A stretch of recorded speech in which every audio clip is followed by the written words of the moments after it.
the darkness surrounds me, shape-shifting in the night, stalking you. Does my face seem familiar? Does my back feel you more? Will I change you or will it end you? And the power that I have can give you eternal life.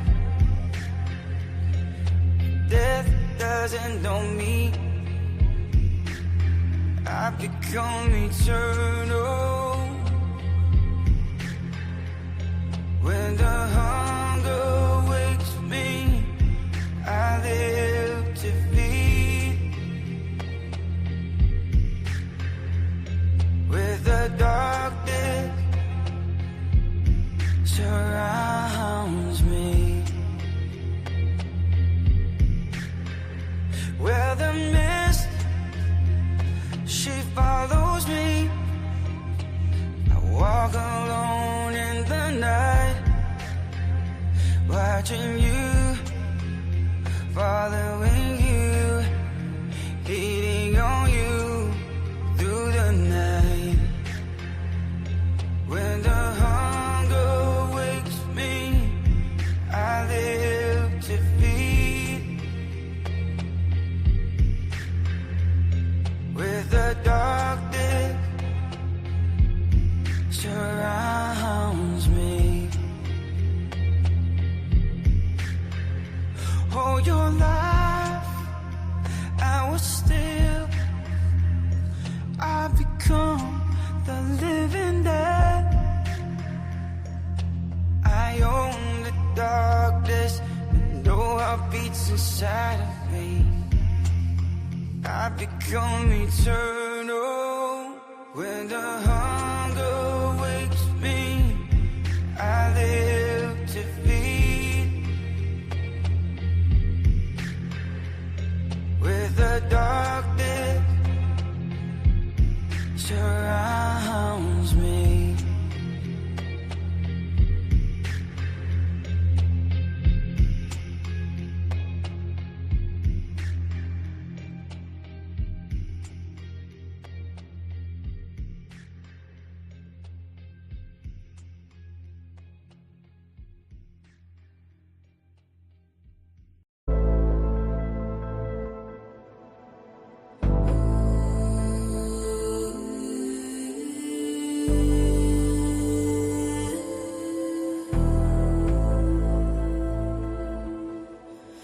Who's holding my hand in the darkness?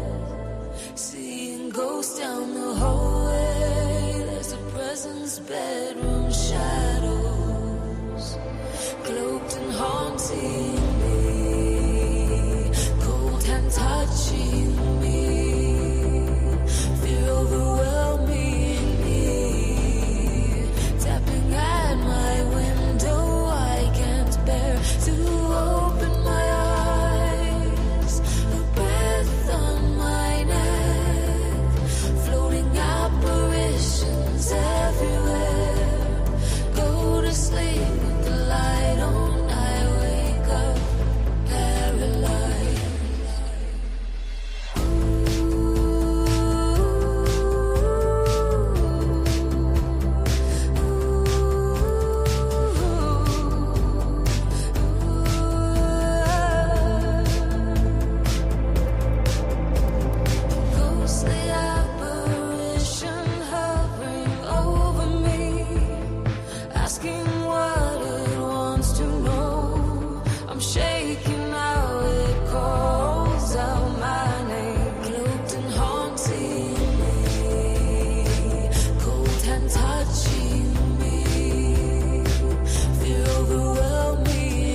in the night, unnatural appetite. A demon sent me here to take you to the afterlife. I feel something change inside of me. The inner human slowly dead in me. I feel it come alive. The darkness brings me light. There ain't no stopping it, and you will never hide from me. Pain of the change. What have I become? A creature of the night, ruled by moonlight. The pain of the change. This body's no longer mine. Feel wild and free, but caged at the same time. It's time to be human, think human, feel human. A hunger's arising inside of me. The beast is alive and break it free. It's time to be human, think human, feel human. Keep putting more chains on the beast. Hope it don't break loose. You better hope so too.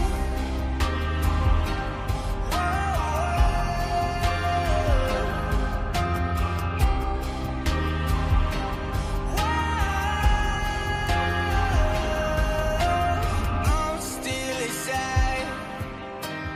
I'm still here. What have I done? When did this all start? I have become a monster in the dark.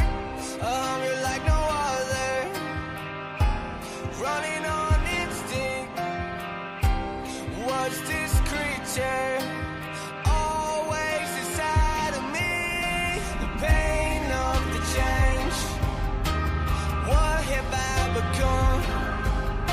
A creature of the night, ruled by moonlight. The pain of the change. This body's no longer mine. Feel wild and free, but caged at the same time. It's time to be human, think human, feel human. A hunger's arising inside of me. The beast is alive and break it free. It's time to be human, think human, feel human. Keep putting more chains on the beast. Hope it don't break loose. You better hope so too. Whoa, you better hope so too. Whoa, you better hope so too.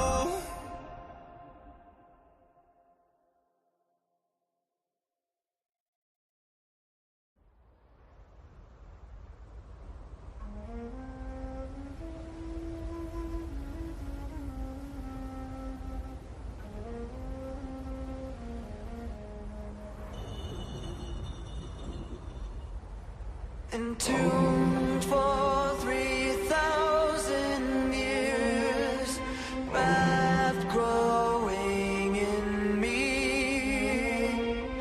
I have lived. All right. Welcome to Paranormal Roundtable.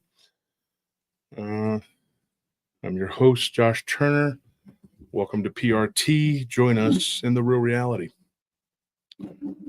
I had somebody message me and they were like, how do you think monsters and ghosts are the real reality? And I'm like, oh, you poor guy, you poor soul. You're living in that matrix that they've constructed for you.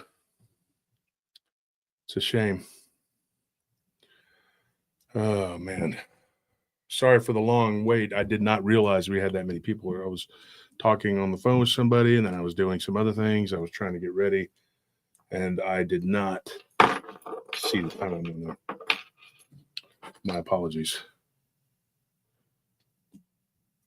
But let's get this party started here.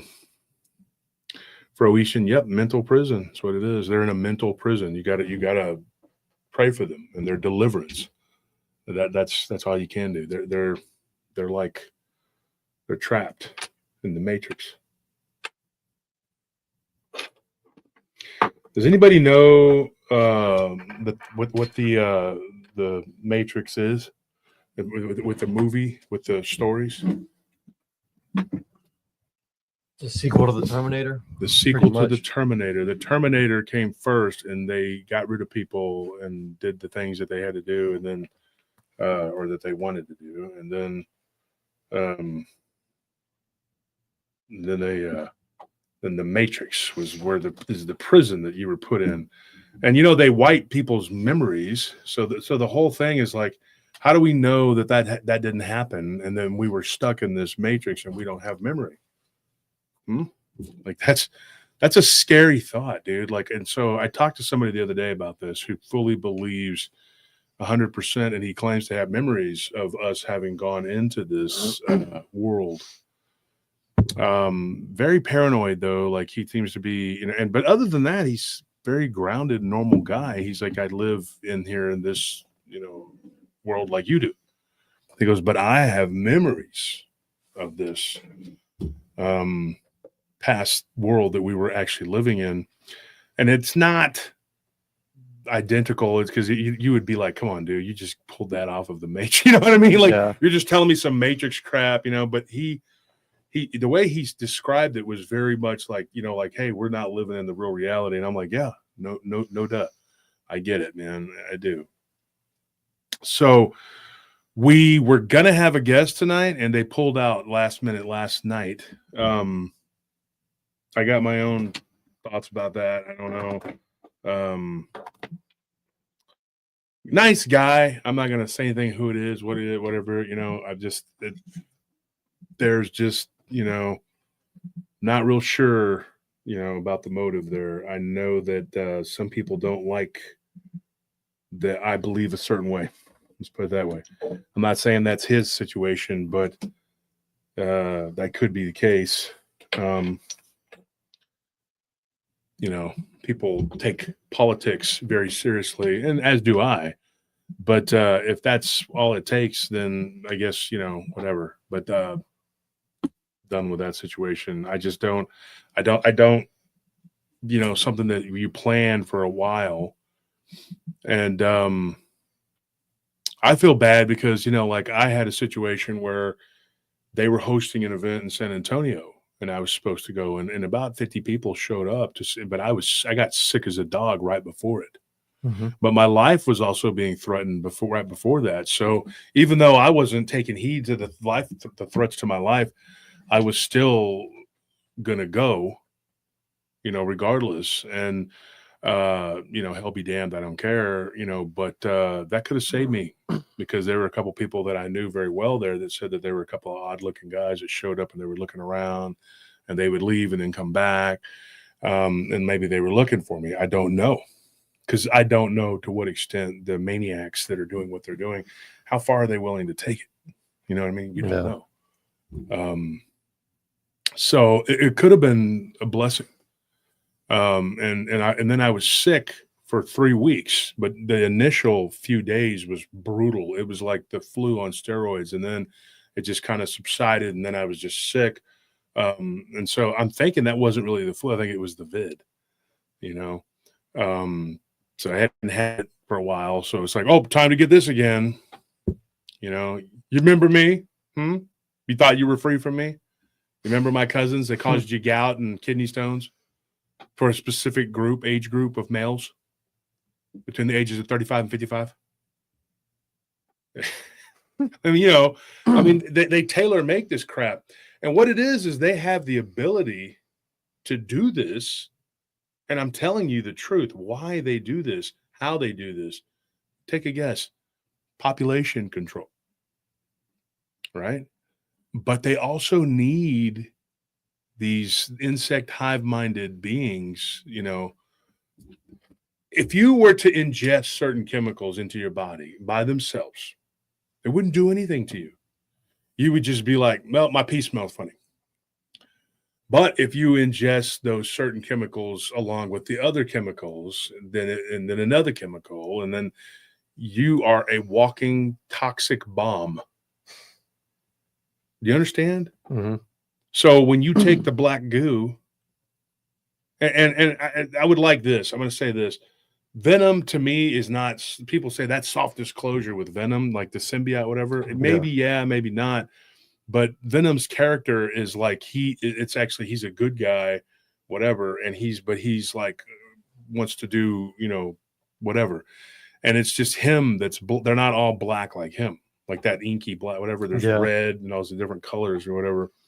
So I actually like the character of Venom as a character, So, but that is sort of how it is, like the symbiote relationship, whatever, with this black goo. So I got some freaky stories tonight. Not having a guest on ain't going to slow us down a bit. I don't give a crap. People were like, "Are you still going on tonight?" Like some close friends of these two, different people, different people, right? And I said, "I don't give a crap. We don't have a guest. I don't need a guest. I could have had two different guests, but I thought better of it. One of them, her name is Rachel. I'm not going to say her last name. We're going to be recording with her hopefully tomorrow. And then that'll be releasing on Tuesday. Man, I'm telling you, she's got some dynamite stuff. She's had some stuff happen in her life. And Nelly had been talking to her for a while. She's been listening to our show since its inception. And she's been a supporter of the show. And there's a lot of people like silent listeners, oh, yeah. Well, one of them today, we're going to talk day about. One. One of them that goes by the name of Fox Gentry. And he says, that's not my real name, but that's what people call me. And I'm like, Fox or Gentry? So I didn't ask questions. I don't know. That's just the name he gave. He says, you're welcome to give that. He goes, the people around will know who I am if they listen. And kudos to his son, his son's wife. And sadly, his son's late wife that used to listen to our show. Gail, rest in peace. Thank you because Billy would never have known to tell his dad, hey, if it wasn't for you, you were a listener, rest in peace. So here's what happened. He gives me a call out of the blue. So I had talked to her one time before about the pale crawlers, right? And I went back and I looked and I found this treasure trove of, I find these little all the time. Anthony, they're all, I blame Tony for going in and just screwing up everything in there, even stuff I did later on after he didn't do it. Yep, easy to blame me. It's an easy scapegoat. But, in my defense, you did mess some stuff up back in the day. But it wasn't like there was a system that winging it as I went. So yeah, things were gonna get all over the place. It wasn't like I had like files set up and I just threw them everywhere else. We had to make the files and then put them in there. Okay, let's put it in comic book terms. If you were, sorry, let me go back. If you were into Thor, and you see a story that comes across and it says Thor, or something that has to do with Thor, why would you throw it in the Fantastic Four? Well, maybe because if I saw a story that said or Daredevil or whatever, what? Because the story doesn't say Thor, it says Magic Dude with hammer. So you can't. Since you put it that way, there again, that's different. There again, Flea you got a market magic Thor. dude with a hammer. How many magic dudes are there with hammer? He's gonna go, well, there's Gimli, there's Vulcan, yeah, okay, all right. Hephaestus. What's the guy? The Ronan. Ronan, bad guy? yeah, the Ronan, yeah. Okay, so I stand corrected because I knew you were going to throw some. You're pretty sharp-witted for a person that imbibes the devil's lettuce on occasion. Thank you for those donations. We really appreciate them. Miss Holly Jean says, I am blind, so I haven't only heard people talk about the creature that a lady from Colorado took video of. People say it's a Chupacabra. Have you seen it? If you have, what are your thoughts? I have not seen it. I try to not look at too many videos. And I'll tell you why, because it kind of taints it taints your perception, because you get a preconceived notion of what something's supposed to look like. And I'm going to get into some really wild stuff tonight.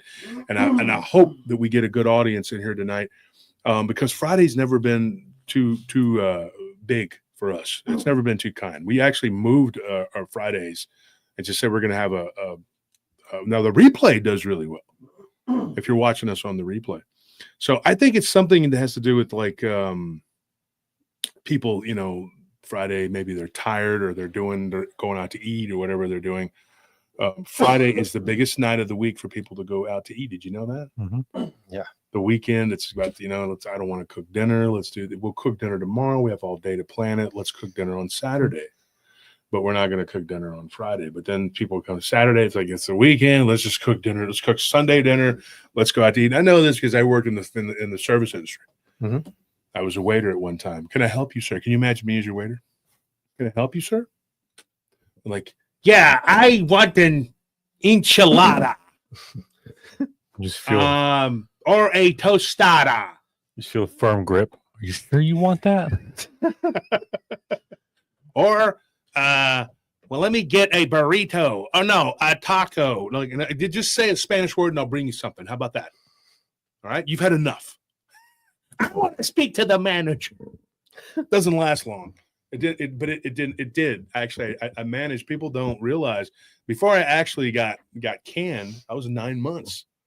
4 months spent either washing dishes or busting tables, and then I did expediting on the food. Mm-hmm. I hated it, dude. It was boring, but then when it was busy, it was really busy. It was just like this, and then for half an hour, and then you're like, this is Taco Bell all over again. I don't want to do this, except I got paid a little more. And then this one guy, I never forget. He was a cool dude, man. Very hippie-ish, kind of Jerry Garcia, Grateful Dead guy. Mm-hmm. His name was Johnny. He comes up to me. He goes, "Hey, man, I love you, brother." And I'm doing the expediting, and I'm like, "Okay, that's awesome." He goes, "But you really suck at your job, man." He tells me flat out, and there was this big black dude named Big Sam. Sam, we used to work at Taco Bell together. I got him a job there. Big Sam was a hard worker, man. Big Sam goes, "Man, you finna get your ass beat, bro." He called him Jerry Garcia. You better get over there on the other side and make them steaks. What you doing? You better go over there and make them steaks. What you talking about? You messing with Wolf, man. I look over. I just put my hands on him. I said, and I didn't say it like that. I'm gonna put my hands. I'm gonna like on somebody's shoulder, like nicely. I wasn't doing it. And I just kind of did like Leonidas in 300. I said, "I respect your opinion, brother, but you're full of shit and you smoke way too much dope. Now, if you'll excuse me and let me get back to expediting, I wouldn't want to put my fist through your back of your skull." And he was like, "Well, I hear you, bro. I'm gonna go burn one and get back to work." And so him and this guy named Eli, there was him, Stewart, and Eli. I will never forget these guys. Right, I will never forget these guys. And then there was a little short black dude. He was Cuban and African American, and he was from Miami. Biggest Dolphins fan ever, dude. I remember that because in 1992, and we're just trying to get some people in here right now. 1992, the Dolphins, the AFC championship. The NFC championship was the big deal. It's Cowboys, Niners. Whoever's winning is probably going to just dominate, right? But it was the Dolphins and the Bills to play to see who was going to go to the Super Bowl. Dude, this guy, I saw Sam. He was a little short, barrel-chested black dude, right? Not Big Sam. There were two Sams there, right?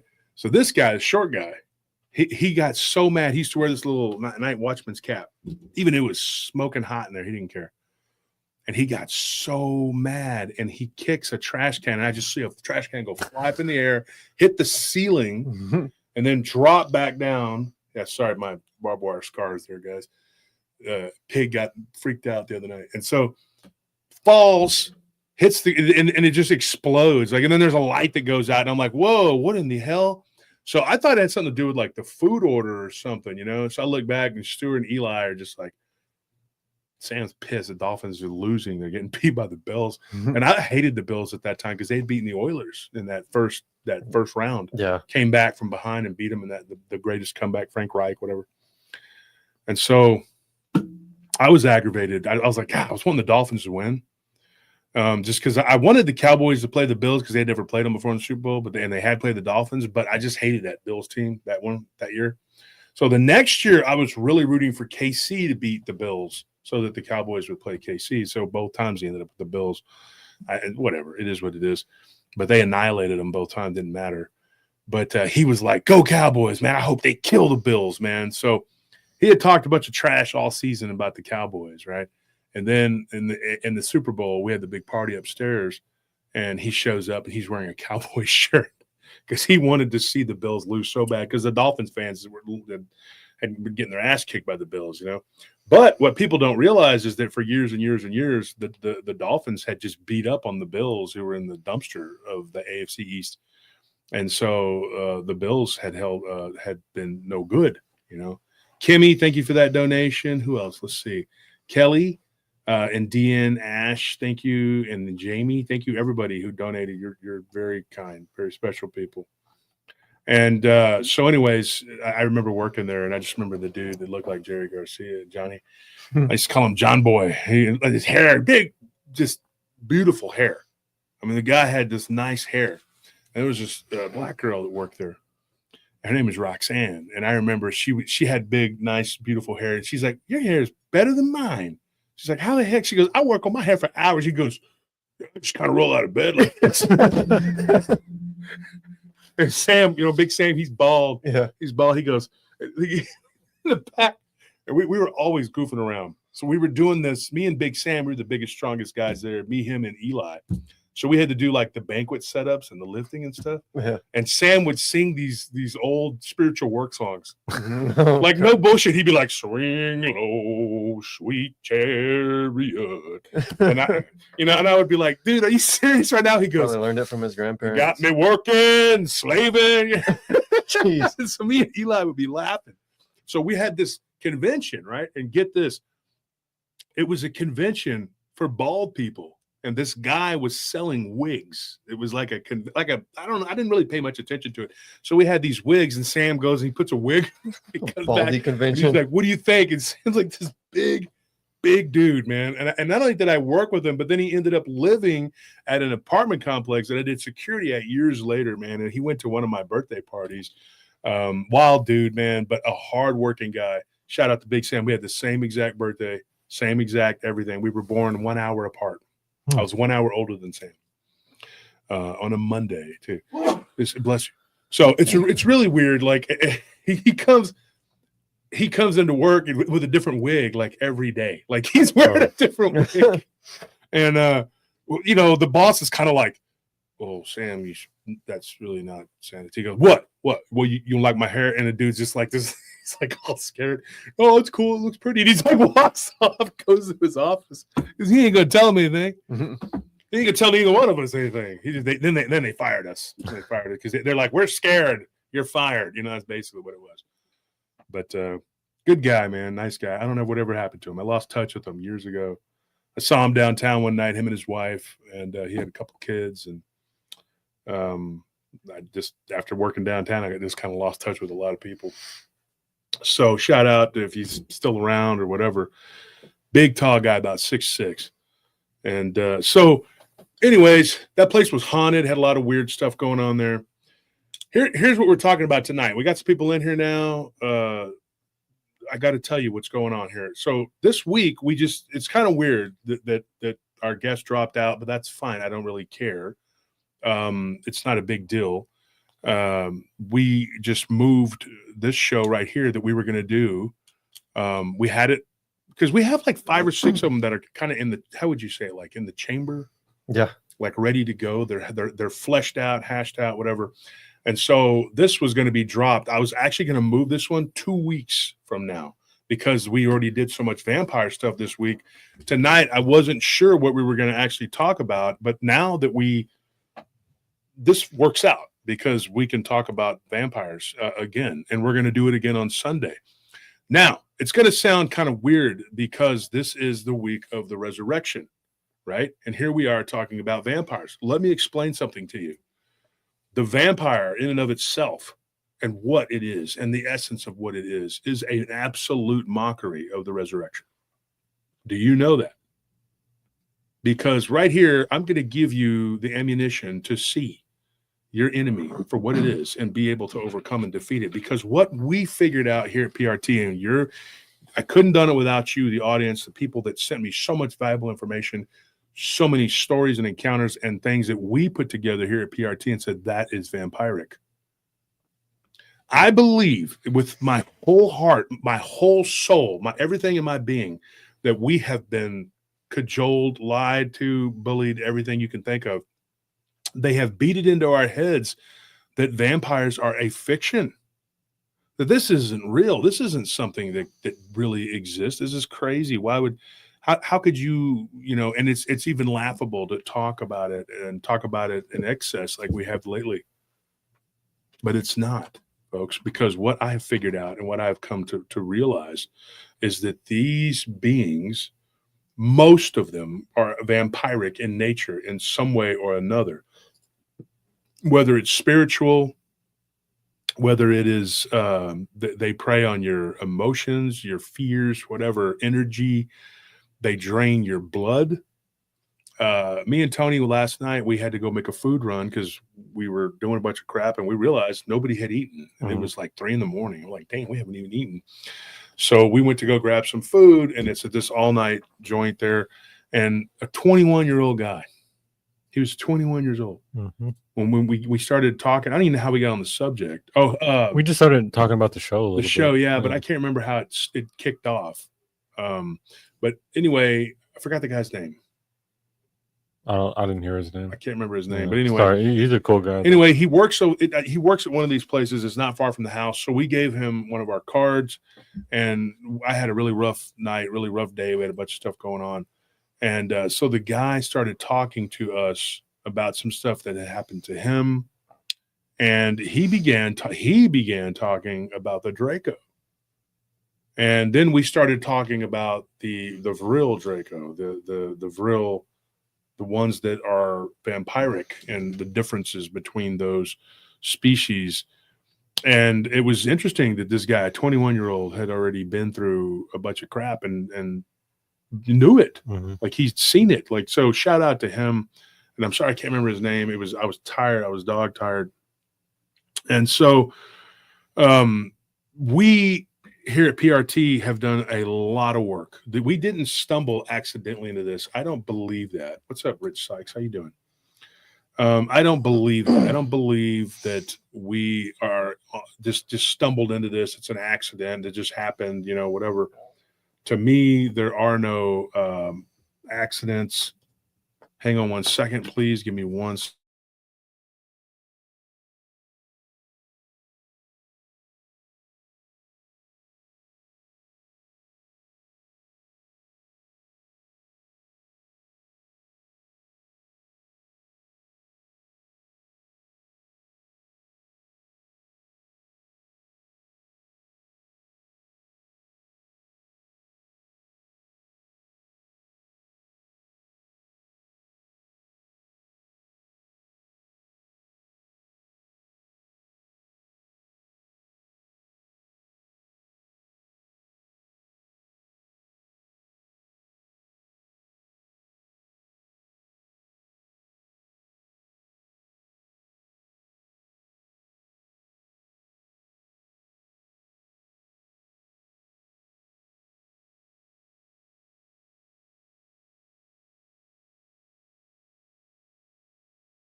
Sorry about that, folks. Work stuff, dude, and I can't help that. It's a Friday night.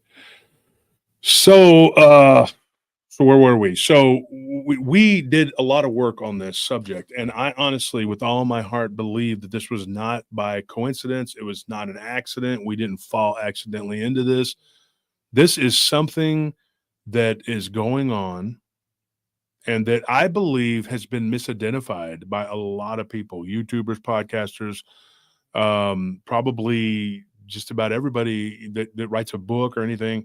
They're coming across these beings and they're writing them off as this or that or whatever, or they have no name for it. But we do, because we know what they are. That's a vampire. That's what those are. And there's different species. There's different levels of this vampirism. And like I said, I call it a parasite, but really I think it's like a virus. It's like a virus that spreads, but it's a virus that the way it spreads is like a virus. But I think that it's really like a parasite in the way that the black goo, it moves through people and just anything living at all is vampiric. So this guy Fox Gentry, he sends me this message and he says that this is, something that was going on on his property down in South Texas, well, southwest Texas. And he said that this had been going on for a while. And in fact, it started with his father. His father bought that property from his father's great uncle. So it would have been like his great great uncle, whatever, had this land, and he never said anything about this weird entity that lived on the land. It was a very wolf-like type entity. So we probably should have named this vampires, crawlers, chupacabra, and dogman. I don't know. But it was a very wolf-like entity. But if you remember, I mean, and you've heard the stories, there are what they call chupacabras that look like coyotes or wolves, or just, well, they're too big to be coyotes, and some of them are big, and some of them aren't. They just look like the size of a coyote, but some of them get kind of big. So, hey, Bear County Bigfoot, that's Rod Nichols, good friend of mine there. How you doing? He's from San Antonio. So this would be a couple counties over from you, Rod, where you're at. So this happened years ago. And they actually had some goats, which is what this thing is known for. It's known to exsanguinate animals. And we have been calling these things by every other name than what they really are, which are vampires. Because these things, they drink blood. And I think that this thing can cause this to happen with humans, and it can cause it to happen in animals. And I'm going to take it a step further and say that even Bigfoot, Dogman, all this stuff can become vampiric. We've talked about Dogman. Remember the one in Missouri, Tony? It looked like a zombie. Some sort of virus or something got into that thing and made it rot. And that is, people call that the zombie virus. It's a wasting, disease, but it could really infect just about anything. We had on that 6-hour show we did the other night, that long marathon show. It just went on because the last couple of hours we were just talking about everything. But yeah, but we touched on a story about a woman who she became vampiric because of an entity that was in her house. We talked about this other person who claimed that their dog had been parasitized, or the virus, and it turned it vampiric. It began to kill and eat all of the animals, some of which it had grown up with on a small farm, and the dog began to not eat the flesh, just drink the blood. This, to me, these things, and then when you have two of these infected species, they can give birth to a physical creature, and that creature it's a born vampire. Now, we've talked about this before with the vampire cult. They say that that it's hard for two vampires to procreate and make a vampire, but they can make a vampire that is born that way from birth. And that is a very special entity to them because it is born fully possessed from Jump Street. Like, it starts out its life as an attachment is in it. It dwells within the vessel of the body. A horrific thing. Sometimes there is some humanity there and this thing struggles with it, but eventually it's snuffed out. And they love to recreate these beings this way because there is no goodness there. It is an absolute sociopathic vessel. This is some of the craziest stuff, dude, I'm telling you. And this is what I really believe, that this stuff is going on. We talked about the cloning the other night on Wednesday. A guy named Kit giving us information, claiming that he was a clone, right? And saying that he was in a facility in Alaska. I talked to him again after the show. Yesterday. Very briefly, we corresponded, but he said he had information about the Black Pyramid too, that he knows what it is. I'm interested to hear what he has to say. I don't at this point, I don't know what he thinks it is because he didn't tell me. And when I messaged him back, he still hasn't, as of an hour or two ago, I looked, he still hasn't messaged me back. So I don't know. And sometimes it takes this guy weeks to get back to us, right?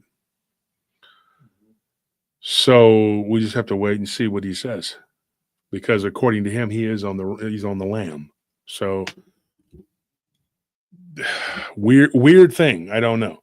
So this guy Fox, he gets in touch with me. He tells me, he says, look, I've had this on my property. And he, like you said, you know, his son had, and his late daughter-in-law who passed away, had told him, you need to tell this guy your story, you know? So he doesn't talk real good. He has a very raspy voice. He has kind of a hard time. So he was not interested in coming on the show, and that's fine. We have people that do, people that don't. But this is something that I was like, look, I can retell this. I can do this for you. This creature, the first time he saw it, he was 11 years old when he first saw this creature. Or I'm sorry, he was 7 years old when he first saw this creature. But then it was just like a brief, like he saw it carrying off what looked like they had ducks. It was carrying off one of their ducks. And he ran inside and he was like, Mama, there's something out there, blah, blah, blah, blah, blah. They lived on an adjacent property to his great-great uncle. And so this great uncle of his who had all this land, he partitioned it off and he sold it for pennies on the dollar to his fellow relatives and just made enough money for his burial and said, y'all do what you got to do. Nice guy. He warned them about this creature or creatures that inhabited that land. They never stood up and walked around on two legs. They did not see this particular creature do that, right? About 12 miles on a map from there, in an area where someone literally told us that their uncle was a werewolf. I'm not even joking. He claimed that he did the spells, he did the whatever. And this guy told us, and we met him through the show, he used to be in our chat, that his uncle literally transformed right before his eyes in the garage. Very weird stuff. So this guy, he tells us, and so that was about 12 miles from this whatever. His cousin, Fox's cousin, saw something going across the road carrying what looked like a live calf. And it was in that area, close to that area where the guy claims his uncle was a werewolf and would go out at night and predate on these neighbors' ranches. He swears up and down it happened.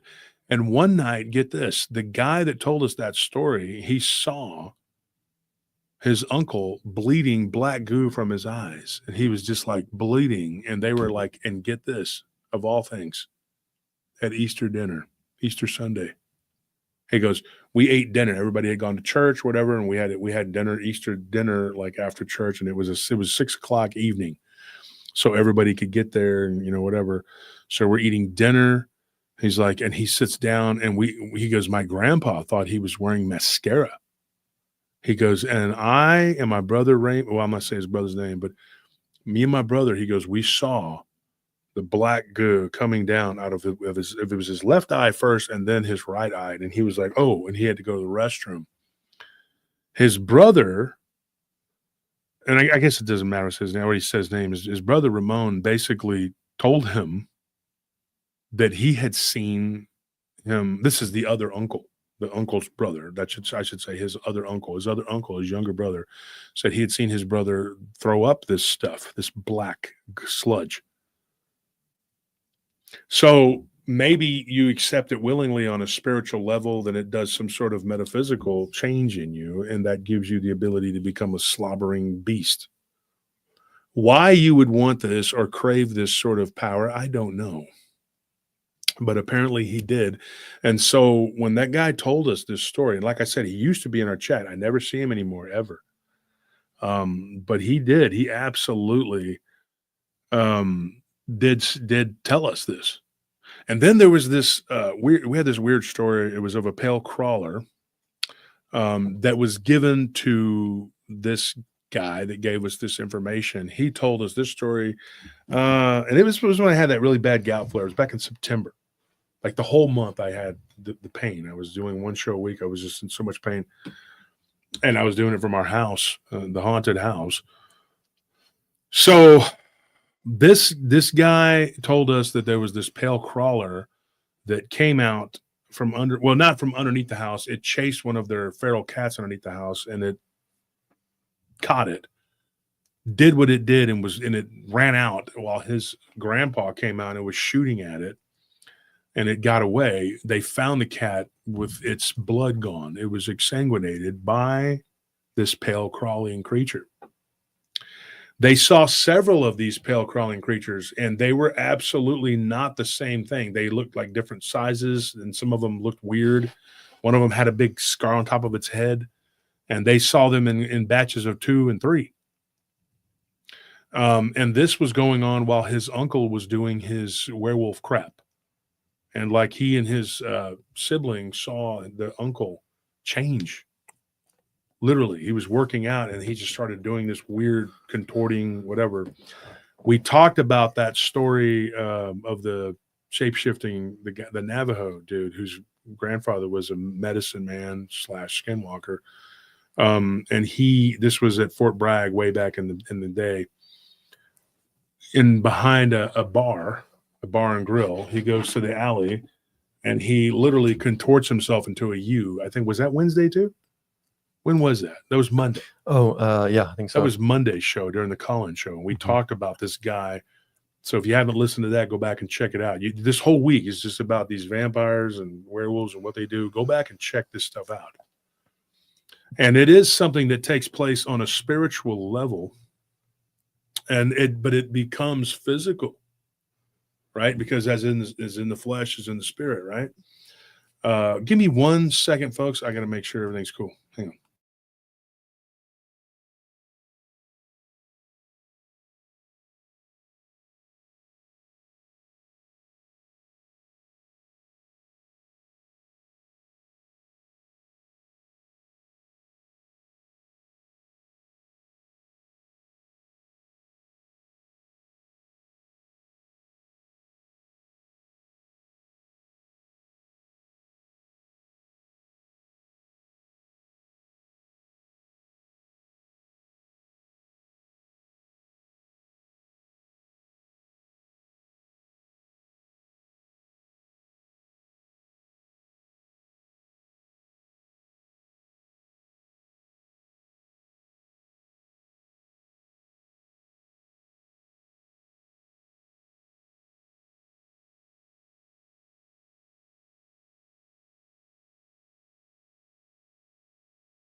Sorry about that. We lost 20 people. I was over there. It's work again. Sorry, folks. We're trying to get some stuff covered. We got hit with something at the last second, and you're just like, geez Louise. So what ends up happening with this guy, that was a story from the past, and we never went back and got that guy's stories. It happens quite a bit. We have a ton of these like leftover stories that just don't get finished, or they don't finish telling us whatever it is. Or something will happen after they've given us their information. And then we're forced to go back and go, okay, let's reconsider. We don't, what is this? Mm-hmm. But this particular, did you want to say something? Well, I was just going to say, like, it happens all the time where it might be like something ghostly happening, where they mention like a couple ghost incidents, and then like a while later they'll come back and be like, no, it was like something demonic, because I saw something that looked like a demon, even though all this ghost activity. And then they start talking more, and it's like, no, it had a snout. And then you slowly start to figure out more and more pieces of it based on just smaller encounters. But you know, and that's one thing I like to do talk about, which is important that you do, which is keep in contact with witnesses. And it's important to do that because you know these people are experiencers who keep on experiencing stuff or will keep on experiencing, unfortunately. And like just because they told you their story doesn't mean like, oh, all that it's stopped now, it's done. Yeah, and a lot of researchers and people They just they do that. They make that mistake of letting of they got a story, that's it, and they move on like an assembly line to the next person. yeah, it's ridiculous and damaging. Mm-hmm.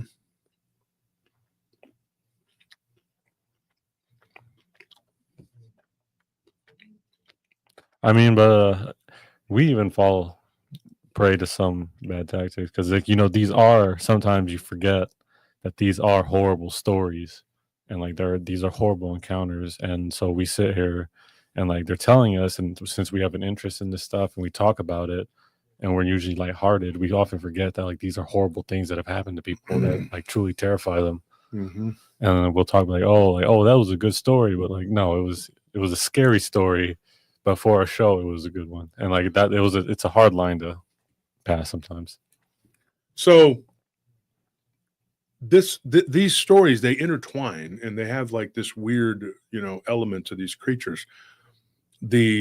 To me, the pale crawler is very vampiric in what it does. It eats, but it also drinks blood. And I think it is a type of vampiric entity.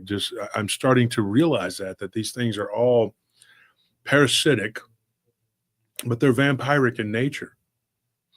And the book, when my book comes out, I've put a lot of stuff into that book. That's you're going to need. You got to read it. There's a few things. What is Lori Gibbs talking about? Josh took a pass.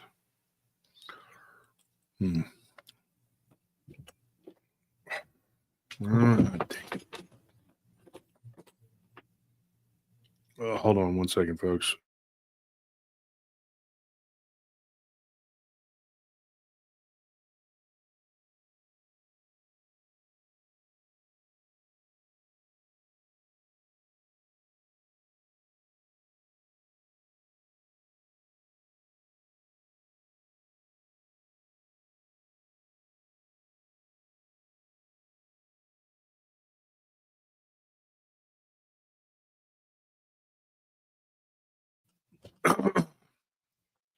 Okay, so hopefully that's the last interruption. Sorry. David Jones Locker says, will silver bullets do anything? Yeah. I do believe they do. I believe silver does do something. I think it does a lot. I mean, it sound absolutely nuts, but I think silver, because silver is a purification. Colloidal silver can help you affect a parasite cleanse. They don't like silver. Silver kills these things. So yeah, there are things you can do. And somebody tried to say something about me using the Saint Benedict when I was showing it on the show the other day about a vampire. I'm not saying that this symbol. Let's make this clear, because people in the chat and the comment section were saying only Jesus Christ could do it. I know, dude. Okay, this is a representation. Okay, that's all it is. This is just a piece of metal with a, that's it. That's all it is. You have to believe. The words, though, that are on here in Latin are a denunciation of Satan and his evils. And it basically tells him to drink his own poison. I reject you. And it's basically saying that Christ is the way, So anyways, go look it up. Go look up the prayer for Saint Benedict. You'll see why that works. It's not it's not that item that works. It's what it represents. Do you understand? I'm not foolish enough to go around and think that I have a necklace with Saint Benedict on there. I'm protected from evil because I have this symbol. Yeah, it's it's not a magic symbol, dude. Okay.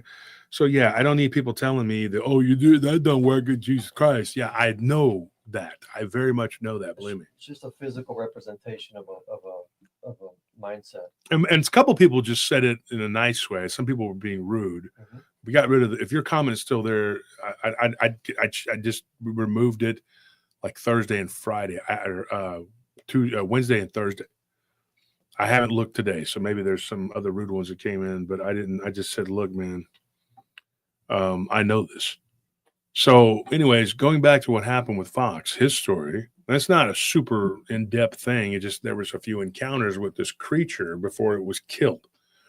And this thing had a mate, I guess you could say, that became extremely, extremely vengeful when his wife or his mate, I guess, was killed. It was a female, and they know that because after they killed it, they saw that it was, and now this was in 1995.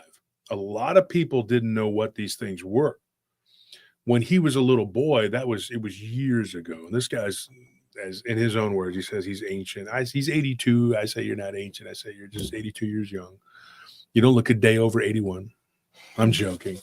I'm joking. But seriously, no, he said he's like, I'm 82, I'm ancient, and he's like, but he still goes out there. Now, he doesn't bale hay anymore, but he still goes out there. Like those guys from Hernandez Ranch. Mm-hmm. They're like in their 70s, 80s, and they're out there throwing hay bales and feeding the It's just the a animals. farmer's mindset, you know? And Abel's brother, I still talk about this. His brother died on his tractor, or he was trying to get on the tractor, and he's like, "Oh, a cardiac arrest. I'm done." But it's crazy, man. These guys, they live a clean lifestyle. This guy's never smoked. He's drank a few. You said back in the day, he was in the Navy when he was young. And then he came back and he was like, I never want to be around water again. Everything all right? I don't know. Hang on one second.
No, folks, it is not over. We are not off the air. I'm dealing with the situation, and I'll be right back. And I'm sorry for the interruptions. Thank you, guys. Just be patient. Thank you.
Either way. Yeah, so Tony's going to have to leave, folks, and just go ahead and let him know that you're going to be there. I'm sorry about that. Well, it doesn't matter either way. I mean,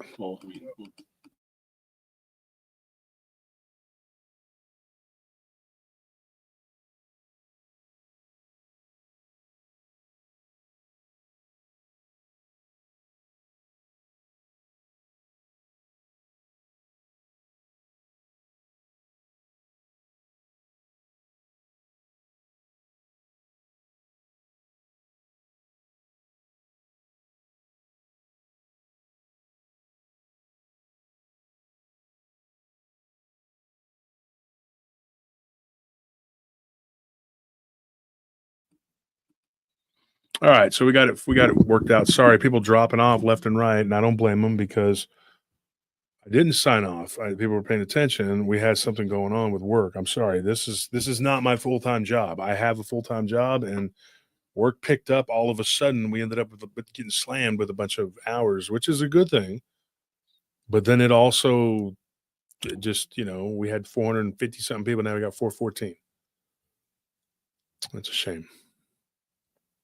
Anyways, Those commercial breaks. yeah. Well, you lose people when you do those commercial breaks.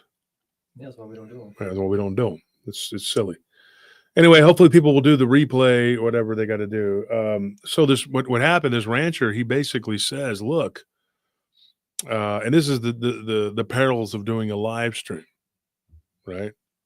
But this isn't rehearsed. This is just, whatever. And so this guy Fox tells me that he had seen this thing the first time when he was 7, and it had attacked one of their ducks. It took it away, and he, being a little trooper that he was, he went with a shovel and he went after this thing. Of course, this thing, he found the duck, and the duck, he said this thing had no blood. No blood in it. All right. Now, right now, we're just going to get focused on Fox Gentry's stuff, right? He goes back to the house with the duck, tells his mama, look, this is what's going on. His dad was out working, and his out in the field, and his family was there. It was just him and the 2 sisters and his mom. He came from a pretty large family, and he was the youngest of 3 boys of the 3 boys. They were all helping their dad. He was too little. And he said when he was little like that, he wanted to go out and work in the field. And then he's like, once I was like 10, old enough to go, lift some hay, he's like, I was like, I wish I was little. I don't even want to be out. It's too hot, especially in the summertime. I baled hay, and it is not fun. I did that years ago. My half-sister's grandfather, really nice guy, treated me like a grandson, nice guy. Grandpa Dan, we called him. And I baled hay with him 2 summers. It was rough. It was rough. And but he paid me well. I just didn't like doing it. It was rough work, man, because it was hot, and that hay just it's a nightmare. And so we baled hay, but anyway, that's what his family was doing when this happened, and they killed one of the ducks. He's like, I knew this thing would come back. So he's like, when I was 11 years old, he's like, we were over at my great uncle's property, my grandfather's brother's property. He's like, and I saw one of these creatures come running out from under a fence and attack a newborn calf, and it caught it by its leg. And the mom did not try to defend the calf. Like a lot of times they'll try to defend the calf, and they had him kind of in a pen, kind of pinned off. And he said that the mother went to the corner of the pen and was just mooing and freaking out and trying to get out of the pen because this thing, he knew it was unnatural.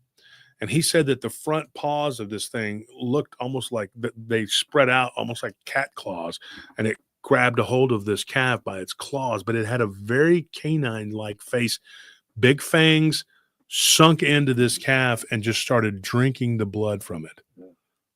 And he screamed and yelled, him and his brother, and his great uncle came out, shotgun in tow, and just started, like, the calf was already a goner, and just started shooting at this thing. And the thing it took some pellets, but it jumped under the fence and was gone. And it had drank at least half of that calf's blood. He said it couldn't have been more than a few minutes, and that did it fast. It was exsanguinating animals at a rapid speed. And then it got into their chicken coop at the great uncle's place. So when they bought the great uncle's place, he thought, man, this is just something that happened when I was 11. And he saw one again run across the road when he was 14. He was with his brother and his cousin got out of the truck and was quick enough on the shot. His cousin Paul got out. Now, Paul will figure into this later too. And he nailed it, and it got it from the backside, and then it took off, under the fence and was gone. The interesting thing is when his cousin Paul shot it, he goes, there was no blood that came off the back of this thing. So I asked him about it. I said, did you see anything like smoke, black, powder? No, he goes, nothing. He's like, not that I saw. Nothing. Not that time. Okay. He said, about 3 more years go by, and I see another one of these things. He goes, but this one was longer, sleeker, had a bigger head. Might have been the same creature. Maybe it grew. He said, but I don't think so, because I think this one was female. But he couldn't tell for sure. And it was one of these, blue dog chupacabras. They drink blood. That's what they do. And so this thing ended up like going under a fence and was carrying a chicken from somewhere. It wasn't from their place because they did a head count. So it might have been one of the neighbors. Everybody in that area had chickens that would roam around the yards. And he said that he got out and he nailed this thing. Like it came right by the truck, and he had an axe and he just grabbed it. He just finished chopping a bunch of cedar. And he got out and he just like wham. He said, I dang near took its head off. And he said that it was just like, he goes, maybe it was luck. Maybe it was just pure anger. He said he hated this creature because one of them had killed his dog. He had this red bone hound, and he's very attached to this animal. And it was a hunting dog. He'd raised it since it was a pup. There were 3 of them. And his favorite one, he called him Mr. That was just his name, Mr. And Mr. was exsanguinated by these creatures. He said, I got some payback on it. He goes, so I killed this thing. He said the blood came out immediately, but then there was this darker stuff that came out. And I said, well, that dark, deep blood, if you almost took its head off. He says, no. He said, no, it wasn't like that. He goes, it was goo, like black, that came dripping out of the inside of its neck. And then he said, we took it and we do what we do with coyotes. And you know how it goes with a coyote or even a hog. And you hang it up on the fence and you let them know, don't come here. You're not welcome here. That's what that means. You're not welcome. It's what ranchers do. You may not agree with it, but I know this is what you have to do. You have to be strong. You cannot allow these things to these predators, right? So he hung it on the fence. The next day, they go out there, and his dad's like, that thing has completely dissolved. What? Dissolved? Like it was that there were still bones, but the bones were kind of soft and gelatinous, and all of the innards, everything was gone, and there was just this puddle of slime at the below it. And he said, and it smelled like a chemical.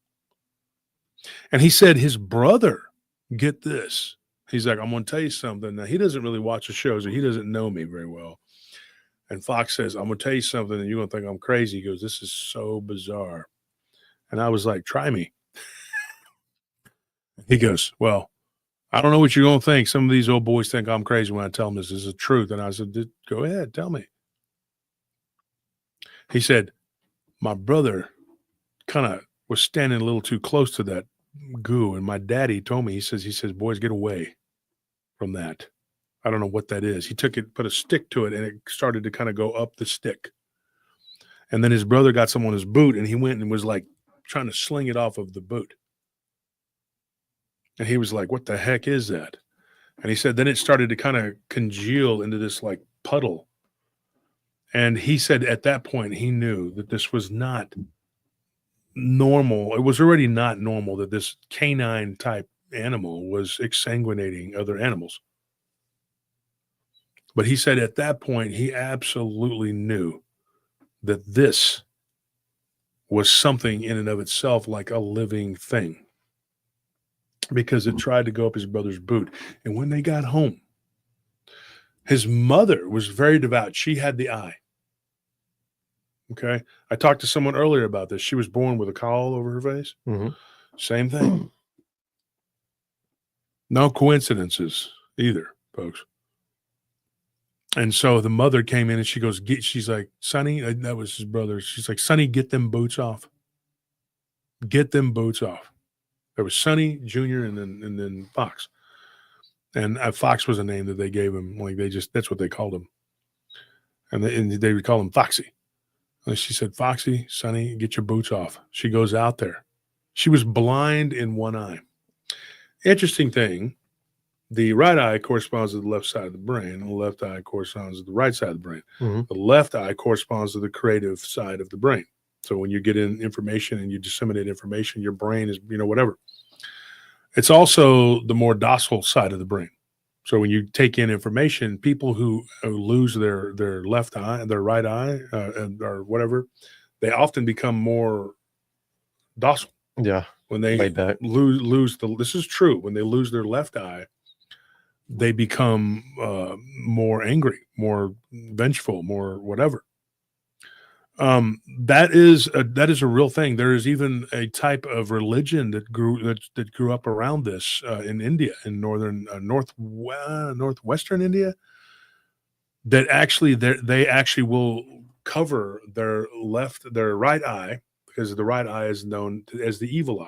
Mm-hmm. Now you would think the right side is the good side and the left side, whatever, because the right hand, left hand path. But like I said, they correspond to two different sides of the brain.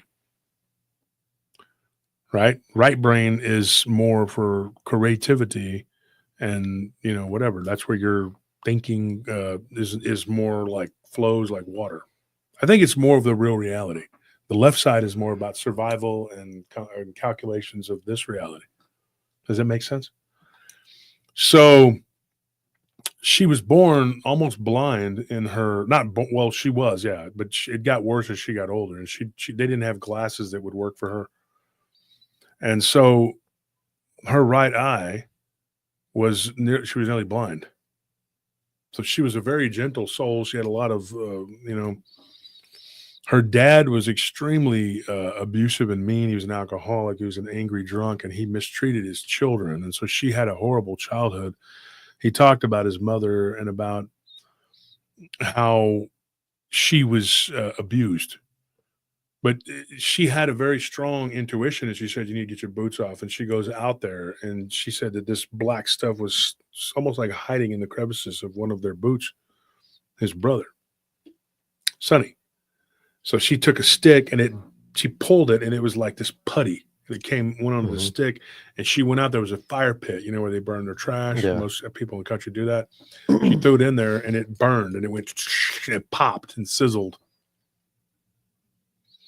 He found some of this black goo near the chicken coop one time too, because his cousin Paul, who was staying with him for a little while to work, because he had moved up north, Texas, he would come down and he would work, and eventually he moved back down and bought his own piece of land down there.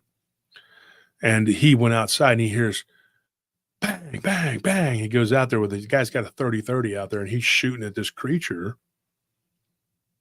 And there is this black sludge, blood and sludge that was on the chicken coop. And his cousin goes out there and he touches it with his finger. After his mama had already told all of them, do not touch it. And then it started to go up under his fingernail, and he starts trying to get it off. And he's like, what the hell is that? And they were telling him, they were like, get away from it. Don't touch it. Don't mess with it.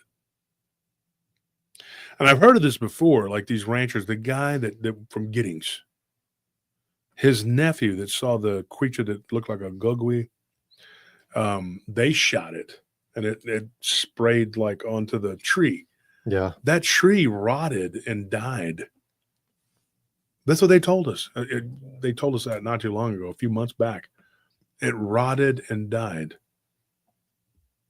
Crazy. And now, Randy, if you're out there and you're listening, that's the one that shot it. Randy's his name. You listen to the show sometimes. If you listen to it on replay, correct me if I'm wrong, but that's what you said. That it was the blood or whatever there was came out of it. It rotted the tree and it died. It took a couple years, but it died. Yeah. And they said it was like an oak tree, right? It was just an oak tree. Yeah. Like a really old oak tree. Uh-huh. Okay. Out in the pasture. So this thing, does whatever it does. And then the thing lived. It didn't even kill it. It kept on doing what it did. In fact, their most recent story that it thumped over one of their tractors. They didn't see it do it, but they know that's what did it. And it looks like a Bigfoot with a snout, because it doesn't have the backward bent legs, and it has the flat feet like a Bigfoot, but it's got a big old muzzle. And it's ape-like. It looks like a mixture between an ape and a dogman. That's what it looks like. Mm-hmm. And sometimes they have the backward bent legs, and they're more thin, and they jump around. And those that people call them devil monkeys. But those have weird looking backward bent legs, kind of baboonish looking, but they're not baboons. I can tell you that. The ones in Mason County, remember the kids with the fireworks? Yeah. Well, they're grown up now, and I re-talked to one of them not too long ago. Guy's name's Cooper, and he was absolutely adamant. He's like, dude, those were no baboons.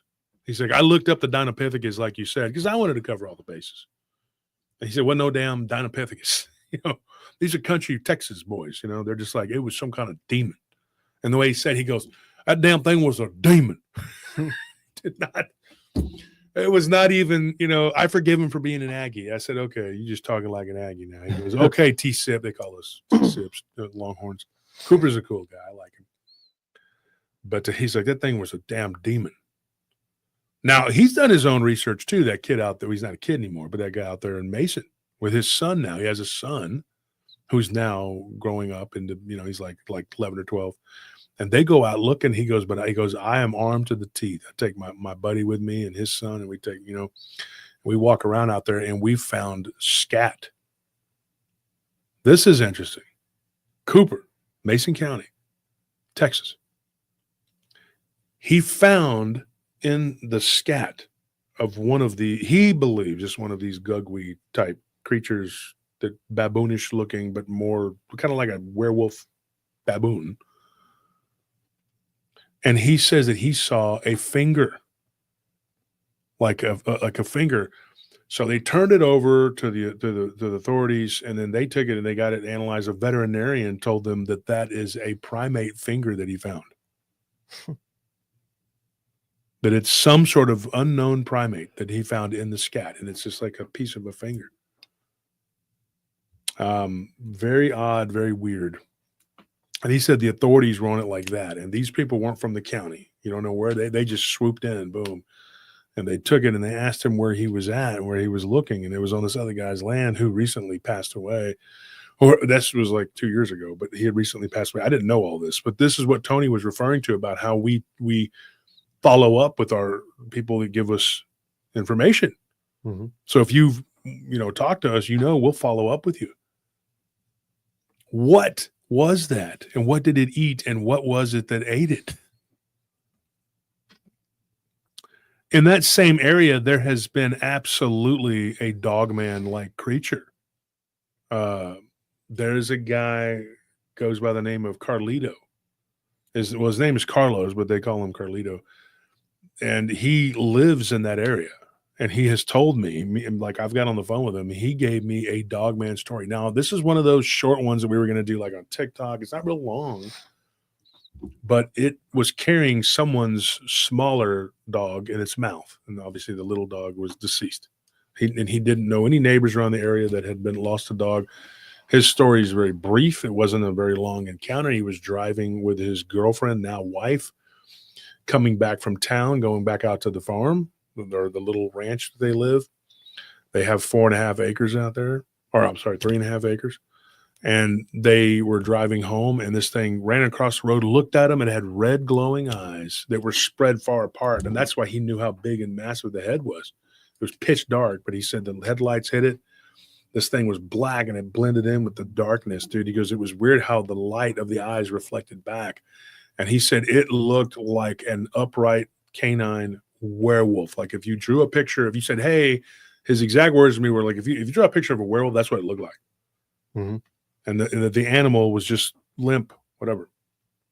Now, that is a werewolf type creature, but his brother raises pigeons, right? And his brother has a bunch of them, whatever. And he said they're pretty cool birds when you get them and you raise them, from when they're babies, whatever, and you can train them and all this stuff. And in one night, 10 of them were exsanguinated. Oh, no. Same area. And, when this scat was found with this piece of a primate finger, whatever, they can't identify it, but then it was taken by what we were told were federal authorities. I have a hard time believing that they were federal authorities. I don't know who they were, but they showed up and took it. Now, and let me just add to this to the show, just for allegedly, okay? And I can't prove that these stories are true, so this would be considered for entertainment purposes only. All right, just so you know. But me personally, what I think, and myself, I'm not telling you to believe this or to believe these people. I personally believe that these people aren't making this is real. This is my personal belief, but I can't tell you what to believe. I didn't see these things. I didn't get a picture of this stuff. It was just a conversation I had, where he said I had some information, if you wanted to use it. And I thought it was interesting because this guy's brother, who lived in the lot right next, well, not right next door, but like behind him, kind of catty corner from him. Their friend lives next door, and they all have these trailers, but they have these lots, and they have like this little places where they keep their animals and stuff. Because when you live out in the country, you can have animals, Yeah. And so they had pigeons, and they were exsanguinated. He's like, thank God they didn't touch my chickens. And I go, why do you think that is? He goes, well, I got 3 humongous dogs that ain't scared of nothing. I've heard them barking, trying to tear through the fence. And one of them's a Caucasian shepherd. So you can only imagine.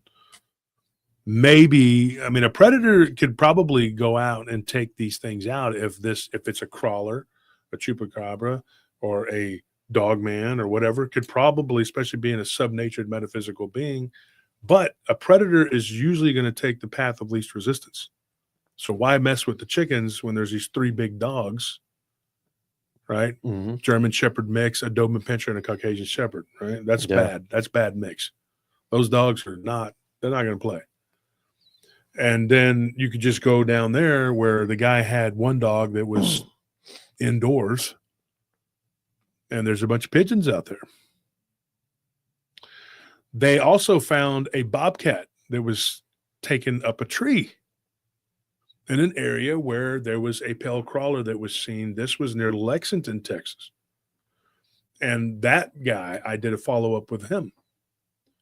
And he is somebody who gave us a story a while back. Guy's name was Gerald. Not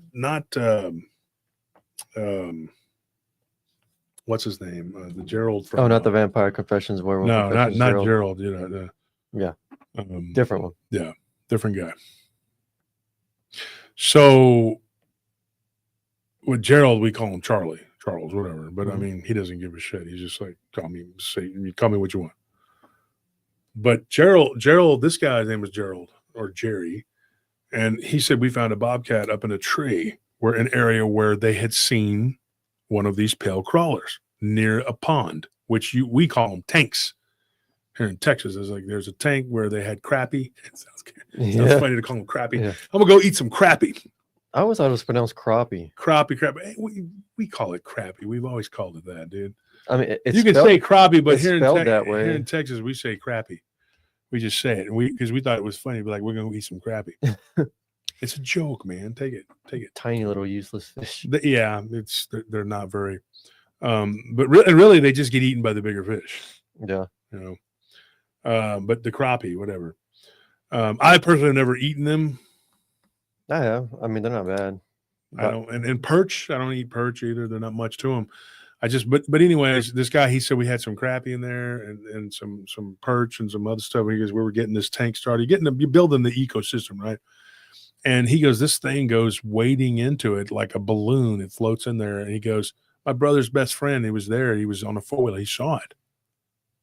And then he's a Texan. He started shooting at it. He had his 6.5 Creedmoor, and he's like, well, let's see what this thing can do. Yeah, they're delicious, but I mean, there's not a whole lot to them. I just never really. I like catfish when you were able to know where they come from. Like if you raise them yourself. Yeah. That's awesome. Like if you get them out of like a nasty ass yellow cat or a channel cat. I could tear some up right now. It's so gross. Oh yeah, not the channel cat. So no, just catfish. Oh yeah, catfish. Yeah, just in general. But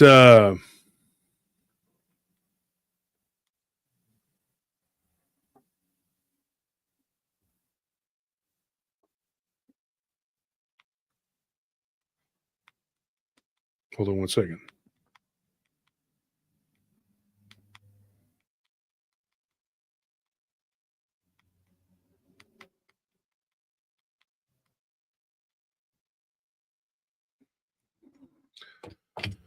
So we have these weird reports right now that bobcat that they found, and it was his teenage son. It was like, hey, daddy, there's something up in that tree. And his son, he said, my son's like a monkey, man. He goes, my son crawls up there, a little redneck, pulls it out of the tree, him and his friend Miguel. And they're like, what in the hell is this? There was no blood. Now, going back to Fox, what Fox told me, when they killed one of these things, it was a female, not the one that he had killed. This was later on. They killed one. There was a big one. This one that he had killed wasn't that big. But it still managed, he believed, to kill to unalive his dog. He said, years later, we're living on that ranch. And we would find animals every now and then that had been, predated on. He's like, and there was this animal that they found, and it was one of their goats. And it came walking, and he said that goat was a friend of the family goat. It was not, this was a male billy goat, and he'd been raised from a baby. He comes walking back, he's walking on 3 legs. His leg was lifted up. And it was one of those that protected the flock, And he goes, we had a big sheepdog out there too, named Alex. Alex went missing. They never found him. They don't know what happened to him. Raised with these animals since he was a baby, sheep and goats. And there was a puppy that was being taught. Now, these were not pets. These animals are absolutely raised with this flock. And he was explaining this to me, and I said, look, I already know. My cousins and my uncle had My Uncle Butch had sheep. I know about goats, sheep. I know how they all function, work, cattle, different types of cattle. I said I was raised in the country 15, 16 years of my life. Well, technically 14 and a half, but we still had property, and we had to go back out there and feed and water and stuff for like 2 years. I still had to go out there. And Evan says, any deep holes in the property? I'm going to get to that. So he says, I see one of these creatures. They said my kids were still kind of young. You know, they were, I was only like 32 years old. My sons were, you know, they weren't very old. They were little boys. He says, I go out there and I see this thing, and it was right in my front yard in front of a big old tree. He's like, and it was a pecan tree. And he's like, dude, I blew this thing in half. And he's like, and you know what I saw? He said, the blood from its belly. It came blopping out like just, and if you moved the black stuff around, you could see the red smear. Mm-hmm. So there was like this black pudding stuff in its belly, but you would squeeze it and blood would come out of it. And it was like a big sponge. He's like, so he goes, we left it there. I don't want to mess with it. He goes, and I called my brother. I said, come out here and can you help me get rid of this? We're going to burn it. He had a fire pit. His brother had a big old fire pit. His brother, they show up later on that night. He goes, this was about 6 or 7 o'clock at night in the summer. So it was like almost 9. It was, you know, it's still daylight here in Texas. I don't know where it is, like how it is where you're at, but it's like 9 o'clock. You're like, it's still daylight. Ah, damn, why is the sun such a bitch? Why are you still around? Come on. You're aggravated, man. You're like, the sun is pissing me off. I'm like the opposite of an Aztec. I'm like, I'm going to start doing stuff to make the sun not rise because I'm sick of it. I'm joking. Yeah, it's summertime. You want it to go away. You're just like, please, why are you out here? And then you come in so early and you stay late. Why are you working so hard? There's people in other atmosphere, the other side of the atmosphere that wants your warmth. Now, I'm going to stay here with you. You're getting a nice tan. I don't need that. It's burning. Well, you know, it's one of the benefits of being my friend. I just said we're not friends. Well, I give you life. Yeah, I'd like you not to because you're destroying me. You also give that white guy over there skin cancer, and I'm dark enough already, so I don't need a tan. You know, and if you notice, you know, very quickly, I'll just say this. You know, the trees. Mm-hmm. Now, imagine if you were a tree. You know. And it's like, it's springtime. You have a couple friends, you know, there with you. And you're like, oh, cool. Look at cool. The warmth is awesome. I like it. I'm sprouting leaves, guys. Can you see them? They're like, yes, Rodney. Yes, James, whatever your name is. Yes, we can see the leaves. Yes. You know what happens every summer. You get excited. This summer's going to be different, guys. I can feel it. One of us is going to live. I'm going to tell you that right now. I'm thinking we're going to live. I don't think we're all going to die.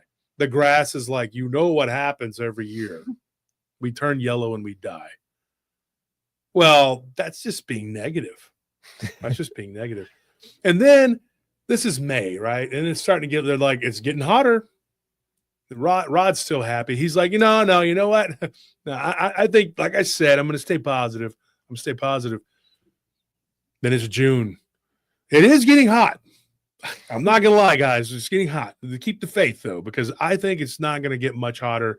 I think this year's going to be different. I think we're going to be okay. They're like, it's early July. They're popping fireworks. You know we're all going to die, right? He's like, guys, stop. The grass is already on its last leg. The grass is like, oh, I can't help myself. Water would be nice. Don't need to be cut now, at least. And he's like, yeah, but the grass is, you know, they're really small and they don't really stick together. Like we're boys, right? Our roots are all, you know, we're down, right? Then you hear them talking. Well, we're not going to be able to water now. Come August, they're like, you still got that faith, Rodney? I can't feel my limbs. My leaves are crinkly and brown, and they're falling to the earth. By September, they're all gone. They've been scorched. Sadly, the different trees in this skit didn't make it. They might rebound if they get a little rain in the fall, but if not, no. You're probably just going to have dead wood in your yard because that is summer in Texas. It is brutal, nasty warfare. The sun is he is a MFer, dude. And he's like, die by my hand. You know, like that's what he does. I scorch across the land, killing trees and man. That's what it does. The sun rays that give you life. Oh, they're like Palpatine's electricity. Eat this, Texas. Die. We're from CERN. A harp. Oh, you want water? Too bad. I drink it all. You will pay for your lack of vision. You don't see the steam coming from me. Well, I don't actually look up into you because I don't have that ability. Exactly. Now die. That's how you feel in summertime in Texas. That's just a little bit of that's just entertainment purposes only. No trees actually died in the making of this skit. Okay. James and Rod are not real. Just, just a skit. Don't start praying for them. They're okay. Okay. And then fall comes and they're back, they're, what do you call it? Spring comes back again and they're back to life. But then they'll die again because the sun will absolutely destroy them. If I was a tree, I'd be aggravated. Mm-hmm. Why did it have to be planted here? Have you seen the squirrels where they just lay? Yeah. And they're like, I mean, they're too tired to even look for acorns. So in the wintertime, they're trying to sneak dog food and cat food. They're like, look, I was too hot. I couldn't do anything. I was too hot. That's why I'm stealing. What's up? Why are you being mean? Let me have some. These raccoons, they're hiding. They come out at night. So that's what happens in Texas, folks. It is brutal. It is horrible. That's what happens. So anyways, back to the stories. What these people are dealing with and what they're seeing with these crawlers and these supposed chupacabra / blue dogs, they're exsanguinating animals. Now, the thing in Puerto Rico where they were talking about how these animals were supposedly being found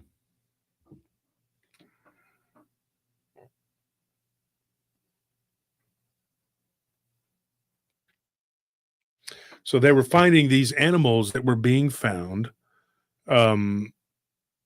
exsanguinated after there was a facility that shut down, and they had these creatures that some of them looked like a type of little reptilian hopping looking creature, and then some of them looked like canines. Now I'm going to tell you what I believe, and we'll get back to what happened with this weird creature that was killed with the black pudding in its belly.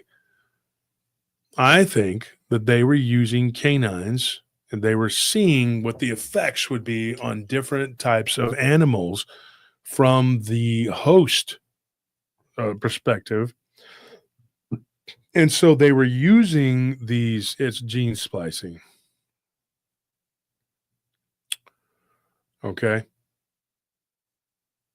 I think that they used those little green creatures. I think that they were a type of reptilian hybrid that maybe either they were created for that, for that purpose, for that exact purpose. Or another explanation is that they became that way because they were introduced to the vampiric virus. Then they used dogs, or more likely coyotes. And then they use different animals, monkeys. There are monkeys now. They say they're running around in the jungles of Puerto Rico that are killing people, drinking their blood. I'm not even joking. These are vampire monkeys? You think this is a joke? I'm not joking. I'm being serious. This is reports that I've read over and over again from different groups, different people who live there claiming this weird stuff, and the Dominican Republic too. I've heard the stories out of there, out of Haiti. Different people claiming all this weird stuff is going on in their jungles because they release this crap. And you had the narcos that came, and they were using Cuba as a jumping off point, and they bought those things, and they brought them back to Mexico, where they ended up over here. But they were doing this in facilities here too. There are an extraordinarily large amount of these blue dogs. At one point, there was a lot of stories in and around Killeen. Why? Oh, Fort Hood. Fort Hood, the largest military base in North America, right here in Texas. And there was an area that they called the mountain, and underneath there, supposedly, because it's a humongous base, and that you're not supposed to go there. None of the normal soldiers were allowed to be there. You would get court-martialed immediately for going there. That area, you can see when you're driving down that highway from Killeen onto 35, going into Georgetown, Temple, that whole area. You would see those big hills right there. That is an area where people were seeing these blue dogs running back and forth because they were probably escaped or released, in my opinion. And so you have these different creatures. Now, this little green or greenish gray Chupacabra that looks like a reptile. And this is the thing. I'm not trying to sound arrogant here, but it's simple. It's like people act like it's some kind of, oh my gosh, I can't figure this out. It's Chinese arithmetic. Dude, it's not rocket science. I mean, do the math. If they take a normal creature and they put it, and thank you for that, Dale. And by the way, we did send your dill too. Yeah. So guys, if you're getting your name in green, you can be entered into the giveaway. We just spent like almost $500 doing mail offs. And we mailed off to Canada, Australia, Britain. Yeah, people win stuff. Yeah, I see Dale, John, free your mind. I know that specifically that this last round of mail offs, y'all stuff got sent out. So what ends up happening with these creatures? And they say, well, how is it that there's these two different kinds of Chupacabra? There's more than two. There's about 1,000. Why do you think that these Hispanic people say everything is a Chupacabra? The Arabs call everything a jinn. The people from Ireland call everything a fae. The people from England call them fairies. I mean, what do you think why do they have these catch-all terms? And then there's this horde of different types of phenomena. And then everybody's like, well, there's all this. Why do you think everything is a dog man? But then there's like 11, 12 different types that we're coming across here. Bigfoot. There's about 100 different types of Bigfoot. You got these Bigfoot that look like giants and they're just hairy, like hairy men. And then you some that look like apes and they're big and they look like a Gigantopithecus blackie. So Gigantopithecus blackie, I don't think is a good explanation for most of it, but it might be some of it, or the orang pendek. There could be many species of things that are still roaming around. They're prehistoric. Look at the Amarok up in Alaska. People still see it to this day. That thing should not exist. That thing is something, if it's the Amphisilodon, whatever, it should have been dead millions of years ago. But what is down in the earth, right? What's below our feet?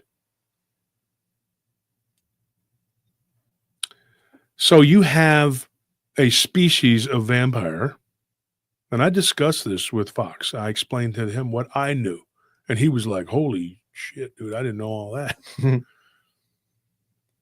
And I enjoyed talking to him. He's a funny old guy, but I told him, I said, look, man, I said, there is a species that looks like a flying humanoid. And he says, my sister, they call her Sissy. Why has country people always got somebody named Sissy? I had an aunt named Sissy. Yeah. A great aunt named Sissy. The first time I heard that was on one of those country movies. I think it was like Rhinestone Cowboy. There's always somebody named Sissy. Yeah, and I was like, what the heck? I had Aunt Sis. We called her Sis. But that's Donnie, my cousin, the bow rider. That's his grandma. I just called her Aunt Sissy. But she passed away a few years ago. I loved her. She used to run a gas station out there in Presel Edition outside of Rockdale. Always gave me free baseball cards. Her and my grandpa were really close, and my grandma. But he said, he goes, my sister, we called her Sissy. He's like, I'm going to get you in touch with her. She's seen one of these flying humanoids. So I haven't talked to her yet, but I will. He described it to me, and I'm going like, that is very close to what I'm talking about. Except it didn't, without the scales. This thing was scaly, almost like a reptilian. But you have the viril reptilians who are vampiric, 100%. Their method of destruction of the human body is not quite the same. They take the pineal gland out. They don't eat the entire skull like what we're told the reptoid Dracos do. They'll just crunch you. They have these big, huge mouths. But then the vampire, when it is perfectly possessed of a human, we are told that its mouth looks like Baraka, from Mortal Kombat. Looks like a shark, a land shark. And it looks more terrifying than a werewolf. And I'm going to tell you this, James Bartley, when he was on the show, and he was talking about, let me move this over real quick. When James Bartley was on the show, he said, he's a very smart guy, man. I love James. He's a great guy. He was talking about, he goes, the number one thing that children are afraid of, it's not werewolves, folks. It's vampires. One of the words that triggers people's fear is shark. One of these vampires that's a human perfectly, I think, possessed has become completely taken over by the other. And it looks like something out of a nightmare. Its mouth looks like this triangle, just mouthful of triangles. I know because I've been told this multiple times. There was a guy in Africa. He was from Angola who literally used to work out at our gym. And I got this story not too long ago from the guy from the Philippines who said, hey, man, I've seen the Oswang. That story is going to be in my book. His name is David. David said, I know a guy from Angola. He works out here. You need to talk to him. This guy used to do MMA and train and all that stuff. And he's a pretty cool dude. I talked to him and he says, man, he goes, let me tell you. I try and do his voice.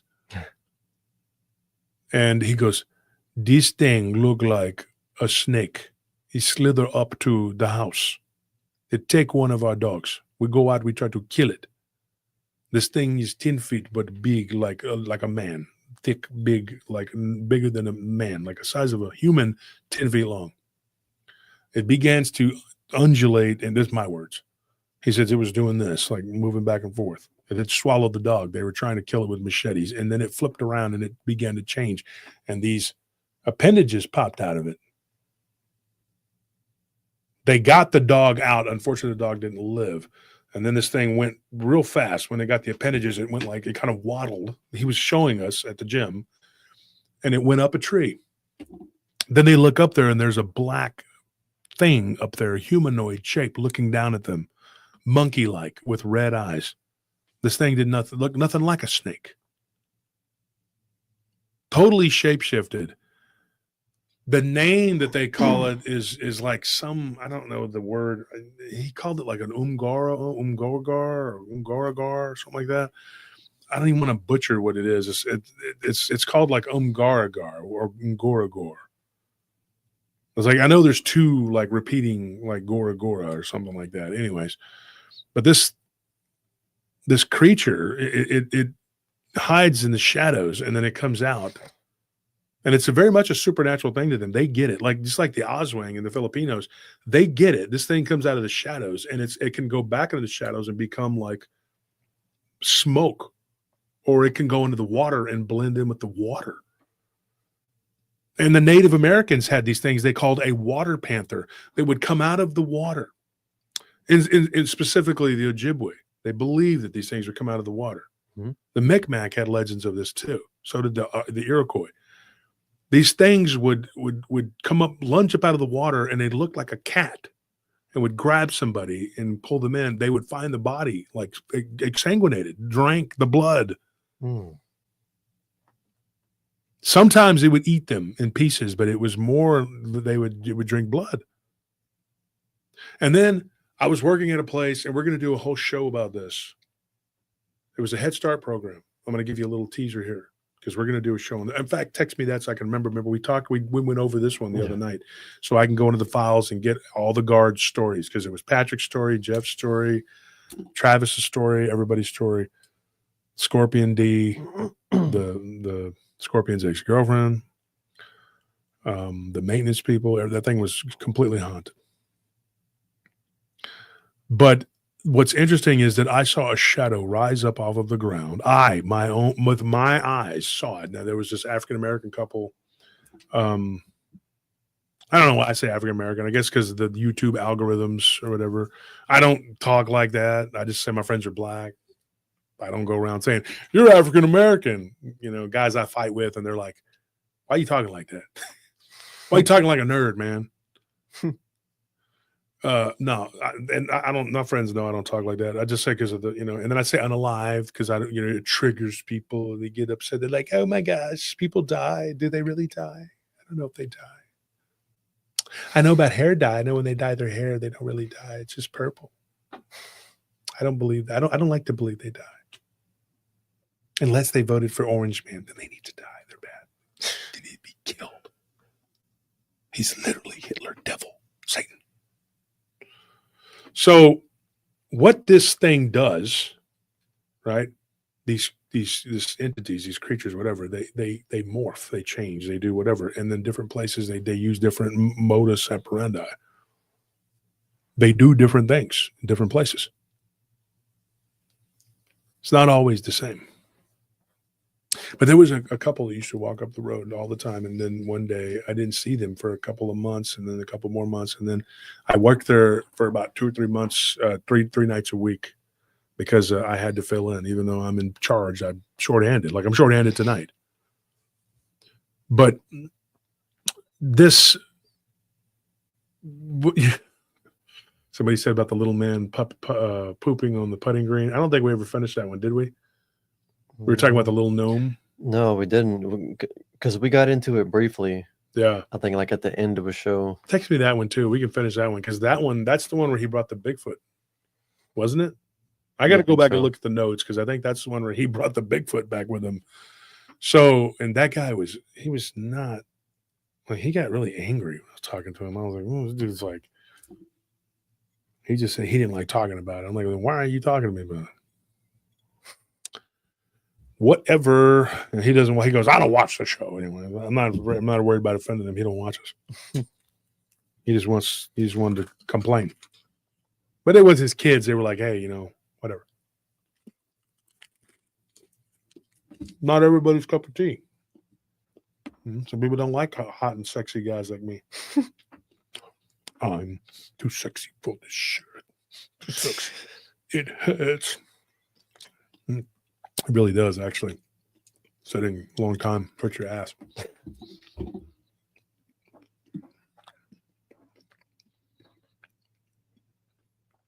This is keto chocolate, supposed to give you energy. I don't feel shit. Hour later. I'm tweaking, man. Like a squirrel.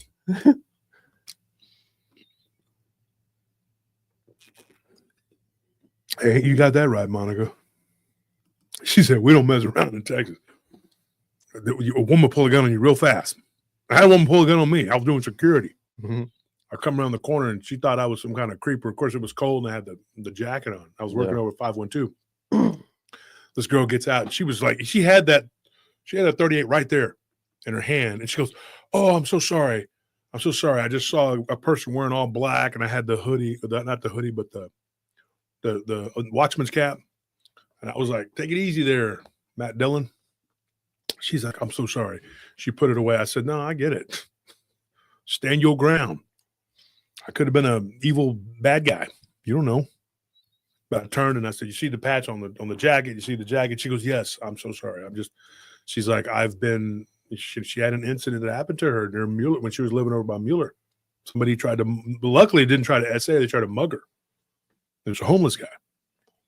Well, because homeless people, they're just down in the luck. They don't do nothing. They don't do nothing bad. They go around planting trees like Johnny Appleseed. They're good people. I'm down on them for no reason. But no, but she didn't point it at me, but she had it. She was putting it back in her purse. She's like, I'm sorry. I'm like, don't be sorry.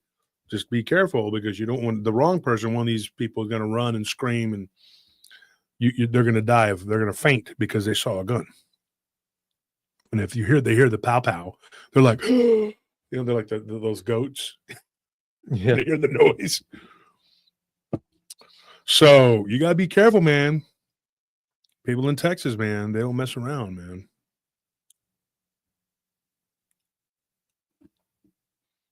So we here in Texas, we know we got to protect ourselves, and there's a lot of weird stuff out there.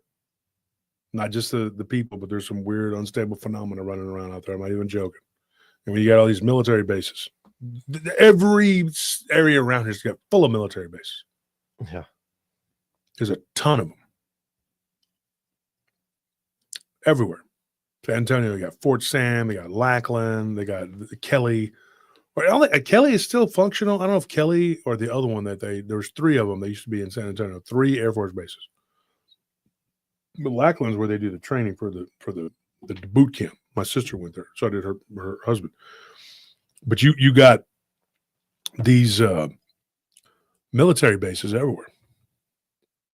And even in my hometown, there's a National Guard armory. There's one in Bastrop. They're everywhere. They're just all over the place. There's military everywhere. So you got people that could potentially be seeing things that are being messed with, tampered with, genetically altered, if you will. What are we dealing with here? When you talk to someone like Gentry, who says, hey, we shot this thing. After that happened, all hell broke loose.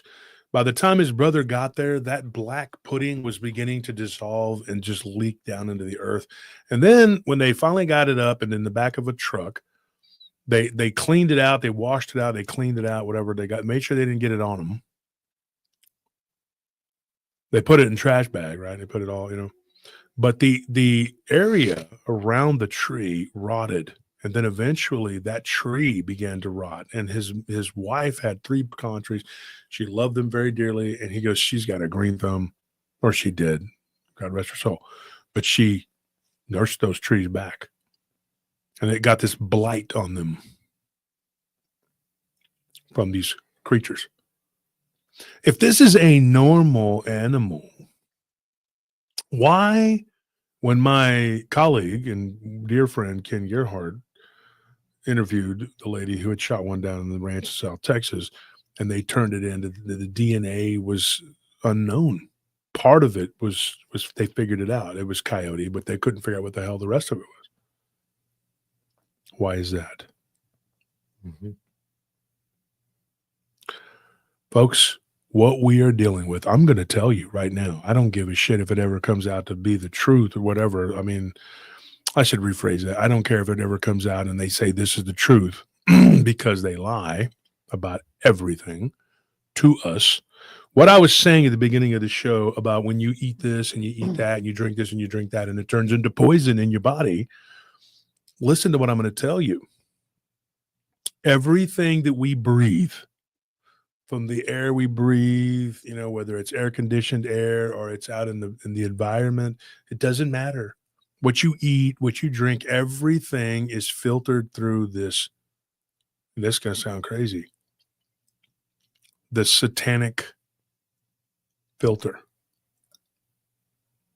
Absolutely polluting the body, polluting your mind. There's all these things. You're talking about that blue methylene now. RFK takes it, Elon Musk takes it, Alex Jones takes it, and Joe Rogan takes it. You have to take all of this shit now to clean your body out from all of this garbage that they're putting in us. That's why a lot of my colleagues use it. I know a lot of guys, they're taking that. They're like, hey man, you need this. I don't know one way or the other about it. I know I take blue-green algae and I do some other things. And it's very important because we are just loaded with parasites that thrive in this caustic environment of our bodies, and we are polluted. But these beings thrive in this rotten, caustic environment.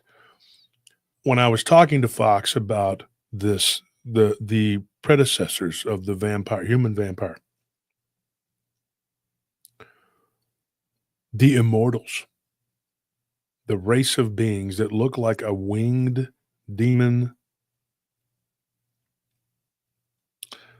These guys, they could have been, and this is a theory I have, what walked through that Stargate at some point, taking up residence here and parasitizing and then spreading that disease, that virus, through all of the animals of God's creation on this planet until they were dealt with. A bunch of them died, but not all of them. And the ones that were within the earth, they survived, and a lot of them did. If you hear about Petra, Baalbek, Bahamut, these places in the Middle East, Argosha, you read these ancient names, these places that these see these flying demons. It's in my book too. There's a whole thing about it in my book. It's coming out. It'll probably be maybe 6 weeks. I should be able to have a good date, because I'm just I wasn't real happy with it. I kept trying to, I did the same thing with the werewolf book, but I'm also working on 3 books at the same time. 4 books, actually. And these are not AI generated books. If this was AI generated, I would be man enough to man up and tell you. And these are not AI generated stories. This is not make believe. At least to the people who say this is what's happening. They believe this is happening. I don't know 100% about every story that comes across my desk. How the hell do we know? Myself, Anthony, and Tony can vet as much as we want. These people that say, well, you know what I do? I vet this and I vet that. They're like, yeah, man, I vet all my people. Bullshit. How? All you can do is repeat what they say to somebody and let them make the decision. Make your informed decision. But do your own research. And also, like I said, you can use these other web search engines. Right? Mm-hmm. If you're not getting the answers from the one, go to another. Go to another. Figure it out. The information is there, but it's really hidden. It's deep. They try to hide it. The ancient people that were the first Christians, the early church went against them and tried to take away the knowledge. These places that these beings come out of, these spots where they inhabit, these unclean places, they are called in the Bible, they are called in the Tanakh, which is the Jewish oral tradition. They are also called in the Quran and in the Hadith of the Quran and in all the different Gnostics and everything else. They are called the unclean. These places are called unclean. When you get kidnapped and taken by these fae and they take you to their city and their whatever, it's called the unseelie court. You know what unseelie means? Unseelie? You know what that means? It means unclean. That's what it means, laddie. It's unclean.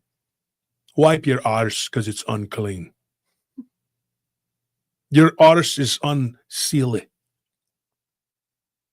So why would you want to go there? I had this lady tell me, I want to learn about the Amanita muscaria because I want to take it and I want to go to the unseelie court. Why the F would you want to go there? Scorpio, remember last night he was telling us all about the City of Night and the horrific things that were chasing him? Mm-hmm. We're going to record with Scorpion. He has a lot to talk about with that City of Night. It's been a while since he's talked about it. Now, I didn't have that, but I kept waking up thinking something was chasing me. And there's this creature that people see. It's a whole thing. We've interviewed about a dozen people now, the City of Night, because we talked about it. Folks, right here is where you need to be. PRT, I am not joking, not so you can give me money. I like that. I'm not going to lie, because it helps me pay my bills and it helps me be able to do this and not have to go to work bust my ass, I can do this because at some point I need to make a decision. Am I going to do this or am I going to do that? Because I'm having a hard time doing both, folks. But I like that you're here. And I want you to hear what I have to say because time is short. Time is running out. And we need people to wake up. And not everybody's going to wake up. We know. Read the Bible. You know what's going to happen.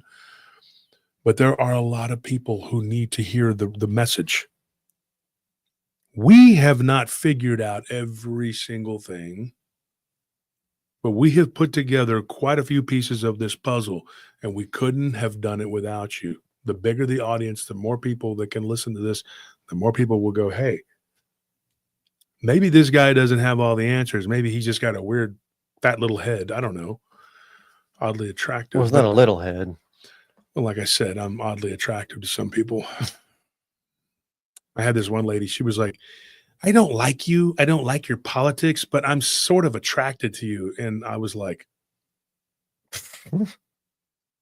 I showed Nellie, I was like, do you want to see this? She's like, she's probably a 68-year-old grandmother, just whatever. I open it up and I'm like, damn. Sorry, I didn't tell you about it, Nellie. I was like, look, don't ever text me again. I'm still married. I'm joking. She was very not good looking at all. She just don't even the filters. Give me a break. And I wouldn't entertain anything like that. And thank God, because everybody knows I'm married. They don't really hit on me. I don't get the pics of people's wieners or the, like I have colleagues that they get that. Dudes are like, hey man, like, and girls will show them the goods. They're like, hey, what's up? I don't get that hardly at all. Thank God. Because if people know, they're like, well, this guy's married and he's not, I'm not going to do that. I'm not going to be downstairs. Yeah, what are you wearing? My wife comes downstairs. Really? Khakis? Yeah, well, what is it? The commercial? Who are you talking to? Jake from State Farm. And I'm like, I'm talking to a dog man witness. So he gets on the phone. Who is this? And they're like, so like I said, it had big fangs and teeth. And like, oh, she's like, oh, okay, sorry. She's like, why are you acting like that? I just want to see you make a fool of yourself. Now that person knows that you're that way. She's like, my husband tricked me. Anyways, it would be messed up. You start acting like you're doing something bad. Yeah. She gets on the phone. Who is this? And why are you talking to my husband at noon? Shouldn't you be asleep at this time like a normal person? In 10 years, we'll all be replaced by robots. You won't have to work. And you'll own nothing and you will like it. And you will eat thou bugs. Ridiculous. In 10-minute cities, let's burn everything up and then build a railway there in 10-minute cities. You know about that? You should look into that. They did it in Australia. My friend in Adelaide was telling me about it. Look it up. Now they're doing it in LA. I'm gonna cram everyone in together. Yeah, cattle. Live like roaches. We're cattle. Learn to live like an animal in the jungle where we play. What does he say? You can take whatever you want, but you better not take it from me in the jungle. Because they want you to be there, and they want you to be preyed upon. Because you know who hunts in the city? The vampires. And I got some stories that are going to be in that book, folks, and knock your socks off. The New Orleans vampires. I got an episode we're going to do coming on the heels of the book, too, about Seattle. My friend, he's a Polynesian guy. He says, look, you're not going to believe the stories of the vampires of Seattle. I've heard the stories when I was up there. I heard the stories of the underground city where they Shanghaied people. Supposedly there's creatures down there with red eyes and vampiric teeth. They find people exsanguinated. They cover it up, supposedly. That's what the people said at the Pike's Market. Always working, even on vacation. I'm like, hey. And then they had the Lord of the Flies thing going on over there in Chaz. And guess what? They found 9 garbage bags filled with bodies. Did you know that? And they acted like nothing happened. Nothing, like there was no blood in them. What the fuck, that, do you see what I'm saying? Mm-hmm. And it was like a little bloop, bloop. Because they were so worried that it could be these people from Chaz that did this monstrous shit and nobody ever got charged with it. Folks, I'm not even joking. I don't know where you're getting your news from, but these people are doing what they're doing.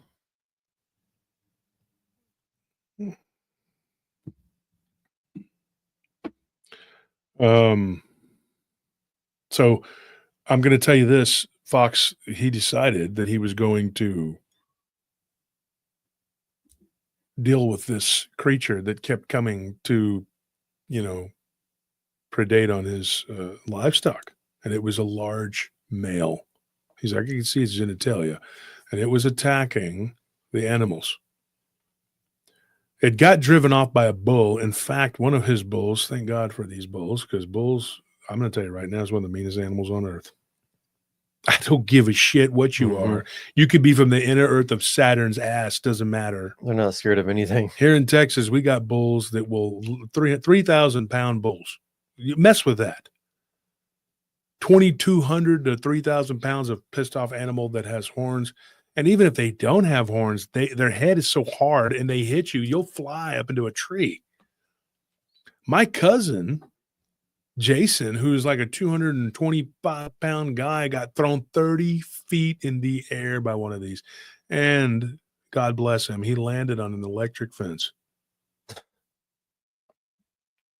And then on top of it, his property's got Sasquatch, crawlers, and Dogman on it. Sounds like fun. He sold it, though, after that. But I don't blame him. I mean, but he did just the bull. He was like, I'm going to turn that bull into hamburger. He asked me if I wanted to buy it. I was like, why? Bull's name was Pappy. I said, are you talking about Poppy? He says, Pappy. I said, well, Pappy, Poppy, what? I don't want him. I'm no, because I didn't raise him you raised him from when he was a baby and he's throwing you 30 feet. What's he going to do to me? I might not go as high up, but when I come down, I'm going to go splat. And they don't wait when you come down and go, well, now we're done. No, they start goring you and they keep doing it with the horns and the thing and the move. Yeah. You know what I'm talking about? Wow. It becomes a Bugs Bunny cartoon real quick.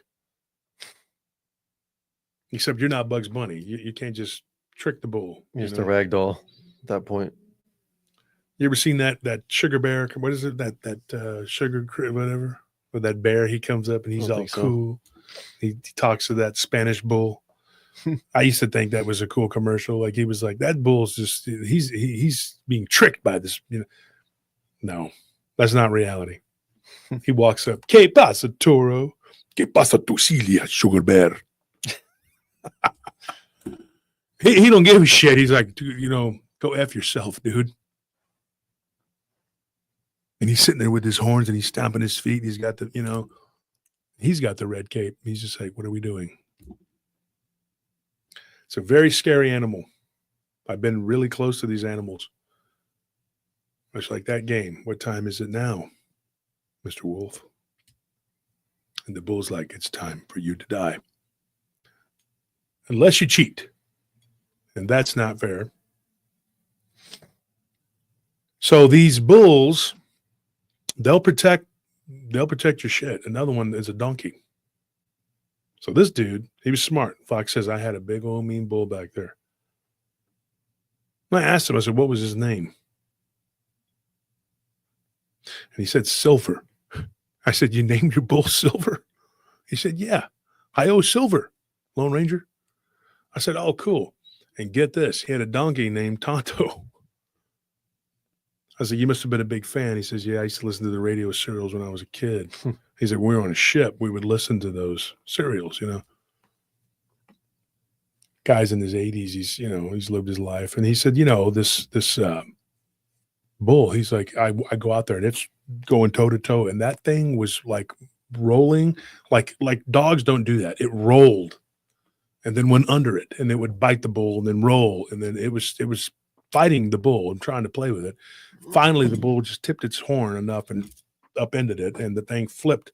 He said when it landed on his back, the limbs went out straight. He goes, Wolf, I'm telling you, man. He calls me Mr. Wolf. But he said this thing, it was like scrambled eggs, and then it popped back out, and then it ran up under the fence. At that point, I'm just listening. I didn't even know. I was just like scrambled eggs. I was like, what do you, before I could even ask that question, I never got back to asking it. But he was like, dude, the bull chased it off. It didn't go back in that pen, but it was trying to get my animals. And it killed 13 of my livestock, 6 of which were goats. It basically wiped out his goats. And the rest were cows. And it did something very insidious. It killed the mama cows. Didn't mess with the steers. Damn sure didn't want none of the bull. It didn't even mess with the calves. It went after the mamas, depleting his herd, because without the mamas, you can't breed. He's like, it went after them. It killed them, exsanguinated them. He's like, the sheriff's department couldn't do anything. Nobody could help me. He goes, my neighbors were at a loss. It was going after their animals too, and the whole county was up in arms. The whole eastern side of the county was up in arms. And he's like, dude, I couldn't believe it. And they acted like this was just a normal thing, like it was a giant coyote that was out of control. And he said, do you not see that these animals have had their blood drained? You ever notice how the cattle mutilations, the blood is always missing? Mm-hmm. What would you need that much blood for? My uncle, Sal, that is Daniel Robles' dad. He's the guy that when I saw the dog man, I just call him Uncle Sal. He's a beloved man to me. He's like a second dad. Him and my business partner have been like dads to me. Thank God for people like them and Martha. God rest her soul. When my brother and his friends were kind of teasing me, she vindicated me. She told him, she's like, he is not lying about what he saw.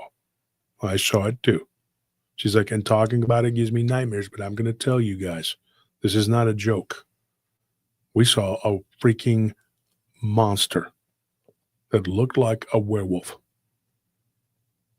And then the joking stopped. Not my brother. He always likes to razz me. You can't bench 600 pounds. I got to go prove it to him because he always tricks me into doing stupid shit. He's still, even now, the older brother. You can't do that. You can't do all my chores. I bet I can. Start doing. He's like, yeah, I bet you can't make me delicious steak dinner. I bet I can. And I'm like, hey, wait a minute. So this thing that we saw, right? We don't know what it is. We don't know what it eats. We don't know what it drinks. But I'm thinking that a lot of these creatures, like what Fred Denny said, the thing bit him. It was a goat-like man. He's probably in the chat. He was on the show the other night. What do you think it's doing? Why did they bite you? Why would they just give you one bite? They want their blood. They want their blood. Folks, we've been dealing with vampires all along, and people are saying, well, vampires aren't real. We're not even really getting stories about vampires. You are looking for the wrong thing. You are not looking at what these creatures are doing. The Chupacabra, the crawler, the flying humanoid, and some of these dogman-like creatures. Do you know what they're doing? They are drinking blood. And everybody's like, oh, shit. Oh, like you're looking at the picture and it's just a brown smudge. You back up and you're like, what is that? Whoa, oh, it's a horse's ass. And you back up, it's a cavalry. I'm looking at the charge of the Light Brigade. That's what I'm looking at. I thought I was looking at a horse's ass.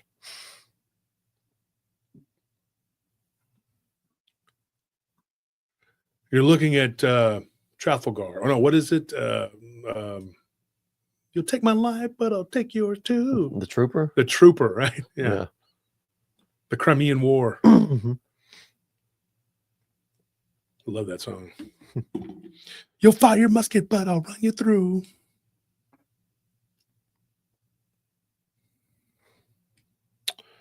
Yeah, that's a good one.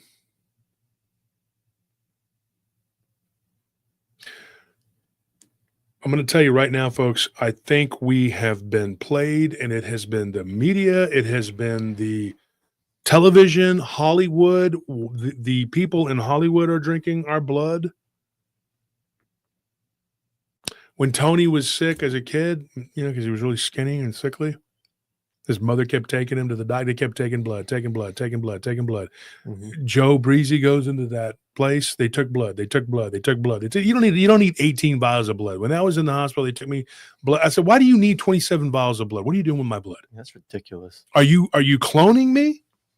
And the nurse laughs. Oh, we're heroes. No, you're not. Shut up. You were doing K-pop dance videos during the whole lockdown. Shut up. You ain't heroes. And some of them, I have like several cousins that are nurses on both sides. Anthony's mother's a nurse. Yeah. My cousins are nurses, and it just makes the narrative hard to believe whenever there's like TikTok dance videos of all these nurses booty dances during COVID, and then they're like, "Oh, we're swamped. We don't know what to do." Well, you can stop twerking on TikTok to start. Yeah, they're like, "Look at me, and it's like this, look at me. I'm saving lives. I don't even see anybody in there. Can't you see the tents of the people out there dying? And you're like, no. You don't see it? I don't see it. How can you not see it? Because it's not there, SpongeBob, you stupid ass. That's why you're a fry cook. But I am a nurse now. Now, putting on a little hat and booty dancing doesn't make you a nurse. It makes you a stripper. Anyway, you get the freaking GTFO. Look, here's the deal. Here's the rub. I'm going to piss a lot of people off. And they're going to be like, I hate that guy.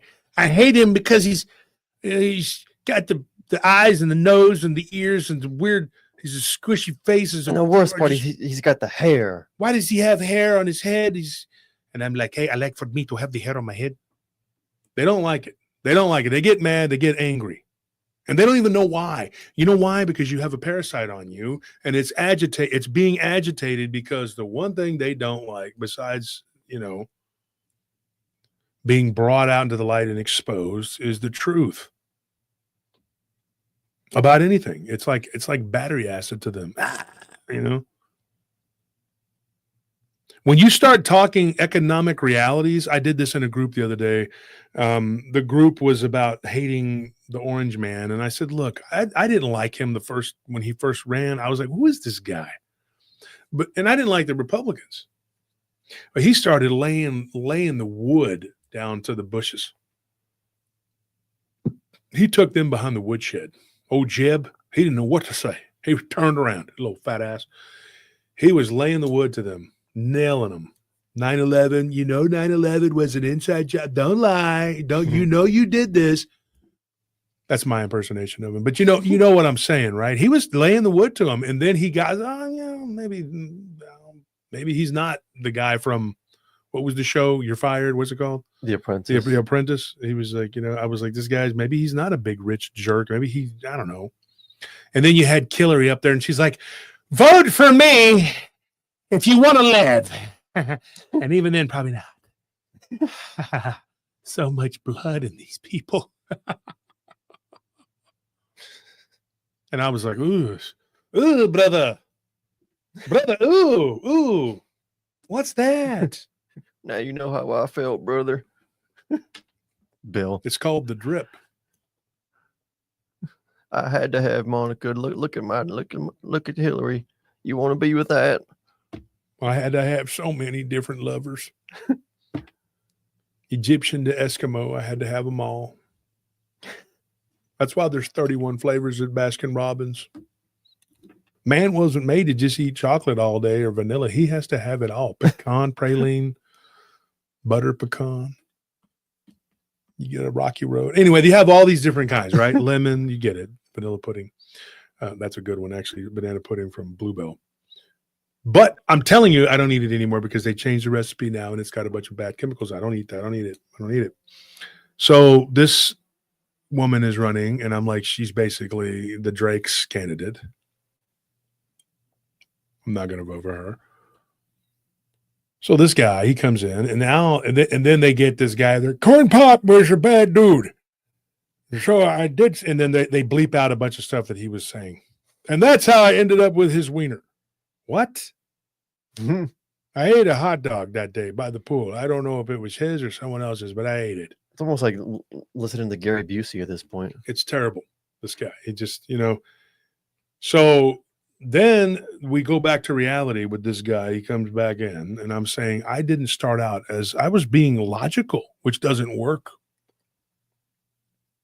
So I'm in this group and I'm telling them the economic realities of the tariffs, exactly how it works. I could have given pie charts and graphs and shown them exactly what was before and what is now and what the projection of what will be. And people got really mad. They got really aggravated. They were like, get away. Why are you talking? Stop. It hurts. You stop with the logic. You're not cooking. They couldn't handle it. They could not handle it because you're telling them economic realities. And I'm like, how many of you really know how the economy works?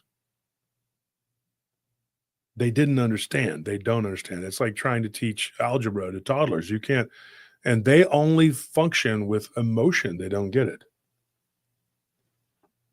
And when you're sitting there telling these people, it's the same thing with this. You're trying to explain to them, I don't give a shit about the trumped up charges that they came up with on this guy. I don't give a damn. I don't. You know what I care about is that we have food on the table, that my people that work for me are able to put food on their table, and I'm able to keep people employed. That's what I care about. The government overspending, waste, let's call it what it is. It's called money laundering. It's called scamming. And that's what it is. And nobody is talking about it. And the people have swallowed so many lies and eaten so much shit from these people that now you've become used to it. You think that shit that they stamped into a bar, they said, that's healthy for you. Eat that shit. It's sawdust and shit. And you eat it. And you're like, this is good. We love the farmer. The farmer's our friend. You're the turkey. No, turkey lurkey. He's your friend until he comes out with the axe, and then your head is gone. That is a problem, and they are feasting on our blood. Why do you think the mosquito, which is a vampiric insect, has killed more people than any other entity on the planet in the history of the world that we know of? Granted, our history is very limited. So you have these vampires literally running around in plain sight, and then these cryptid vampires, these demonic vampires that are like ghosts or demons or whatever, and they're always doing the same thing. They're taking your energy, they're taking your blood, or both. And we're none the wiser. We don't get it. We don't get that this whole system is stacked up from top to bottom by a vampiric pyramid. The vampire is not a rare and unique thing. Now, these immortals that came across, I believe that they came through from a Stargate, and I believe that they are the main progenitors of the spreaders. Patient zero here on Earth. Mm-hmm. But I guarantee, I promise you, they are just a vessel. They were not originally from here, and they are not the originators of this. The origins of this is somewhere, and people are going to say space doesn't exist. Call it whatever you want. I don't give a shit. Call it a giant toilet bowl. Call it a black hole. I don't care what you call it, but that out there, the ether, whatever it is. From deep down in the darkness, that is where this comes from. This is the antithesis of God. Do you understand what I'm saying? This is not Lucifer. This is not Satan. This is what made those guys what they are. That is the antithesis of God. I cannot stand it when people say that the opposite of God is Satan. Satan can't hold a candle to even be his opposition. He is an adversary, but he is not his rival. I have adversaries. We are not rivals.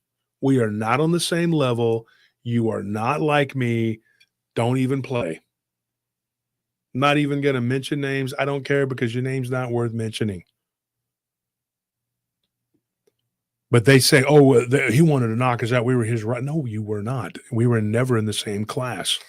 There was never a competition. I have a brain that's not polluted by spondylocephaliform. I don't know what you have in your brain. Maybe the prions ate it and it looks like Swiss cheese, but you wouldn't do that and say the things you do if you had one. So I digress. This, what we're talking about, this black crap, whatever this is, this dark matter, this blackness, this energy, whatever. I talk about it in my book. This is the opposite of God. It is the adversary's blood. This is what tried to take me. I guarantee you that's what this was. I didn't know what it was when I saw it. I talked about it on the show. It came down from a ceiling fan, and it was like it got on me, and it was in a spiritual form and in a physical form. Everything you do. I was watching a video today. Listen to what I'm going to tell you, folks. This is very important. This guy was sitting on his ass, and he was doing this, what he called Taichatron. What was it? Some kind of, it's on my Facebook. Go look at it. It's freaking hilarious. This guy, he looks like Ron Howard's little brother with the teeth. And, he's got the weird hair, and he should just cut it, but he's growing a mullet back there with bald head on top. It just looks so weird. And he's over here sitting down on the couch, and he's showing people how to defend yourself. I guess how to fight from a couch. I don't know what he's doing. But what these people do is they're pretending like the chi or the ki, the inner energy, from your chakras is actually, you could just do this and somebody will go flying across the room. Yeah, it doesn't work like Dragon Ball Z. Dude. It doesn't. You know why? Because you're in a physical body, numbnuts, and you have to translate the spiritual essence into your punch. You have to translate that. It has to be transferred. There has to be a transference from the physical to the spiritual. Listen to what I'm saying. There has to be a transference from the physical to the spiritual and vice versa, back and forth. So if you're on this physical plane of existence, everything has to be turned into the currency of this physical plane.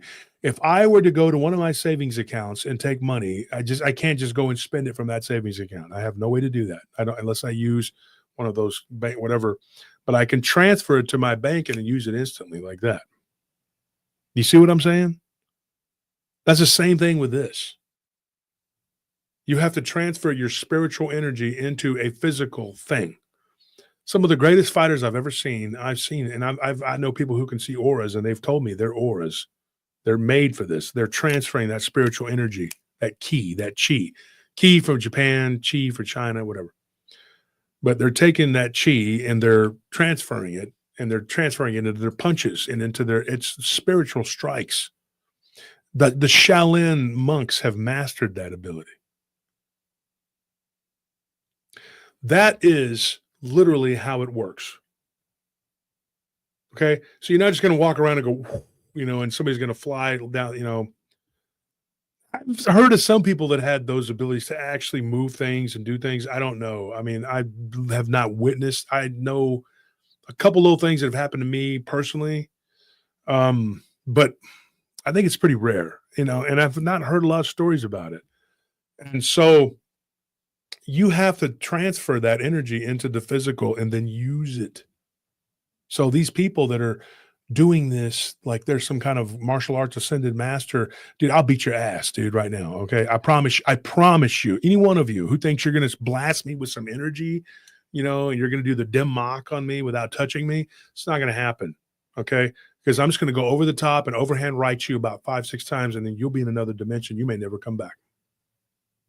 Guaranteed, me or any of my colleagues that are fighters will put on a clinic. Watch when we choke you out. Watch what happens. You'll be on the ground, being choked out. Let me see your energy throw me off. It's not going to happen because it has to transfer into the physical. These beings, though, what they do, they come from the other side. So they have a more spiritual essence. but they are masters at transferring that into this physical realm and taking from the physical back into the ethereal. We can't even fathom what that is. We can't take that spiritual and transfer it to our bodies correctly. We have to learn it. Even though before we are born, we still exist as people. We do. And we are in the womb. We have a spiritual understanding of ourselves, who we are and what we are. I'm being honest. Right? So then you take this form and you gradually lose that ability, but you can regain that. There are ways to figure it out. The Chupacabra entity that was doing this eventually got smoked. They staked it out. They saw its green glowing eyes. Yeah, this thing had green glowing eyes. It's funny that thing's turning green right now. And those green glowing eyes gave it away. And him and his brother and his two friends, they blasted this thing into about 100 pieces. He said, we tore it up. Because we hit it with everything we had. He's like, I went out there, dude, and I lit that thing on fire. He goes, I didn't want that black crap going into the ground and killing more vegetation and, killing more of my animals. These things, they are a nightmare. So they do get sick, though, if they don't get enough blood. That's why that one was underneath that lady's house. She was able to kill it. And I've seen these animals, what they look like. The one that Ken saw, it was weird. He's seen one near Abilene. I saw two of them, big old dudes. One looked like a male, one like a female. My wife. There was another one used to hang out at a job site I used to work at. I just thought they were an oddity, blue dog. Now I know what they are. They're vampires. They're vampire dogs. You heard me say this right now. I said it. I go on the record as saying that. That's what they are. They are a vampire dog. That is what it is. And people are going to be like, this guy's flipped his lid. He's turned the corner. You know what? Now everybody's playing follow the leader and they're starting to talk about all this crap. You know why? Because we talked about it and I broke this apart. I told you what happened. This is what happened, whatever. There are other people, really good people that are doing good work and they're talking to these vampire cultists and all this other stuff and they're getting the word out there. But folks, I'm telling you, here at PRT, you, me, all of us, we're ahead of the curve. It's a shame more people aren't listening because they need to hear this because that's what we're dealing with, folks. That is what we're dealing with.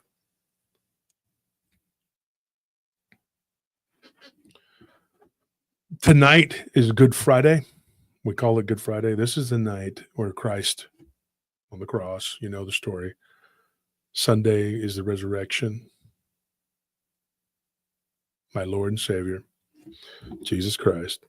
This is the guy. He's the man. He's the Son of God. Anointed, appointed. He gave his life for us, for salvation. Here we are talking about the antithesis of it and what that is. That is a mockery of Jesus.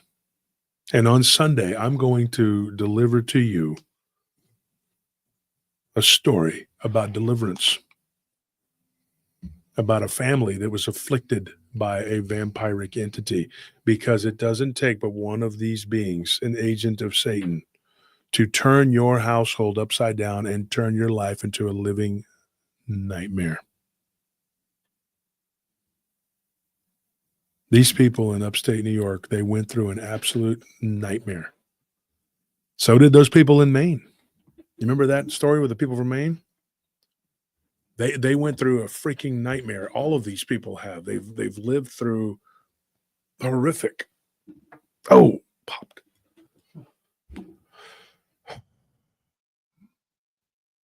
And then people go, I don't know what this was. It was some kind of flying thing. Or it was like a shadow thing. I don't know what. You know what they are? They're vampires. That's what they are. The kitsune will eat your face, drink your blood. It's in Japan. The hopping ghost of China, the Xianjiang, they drink blood too. The reptilians, the immortals that they call them, the dragon lineage, the Nagas of India, the Shiva type creature. We're going to talk about that too, folks. That thing that attacked that man, he was a dentist. He was Danish.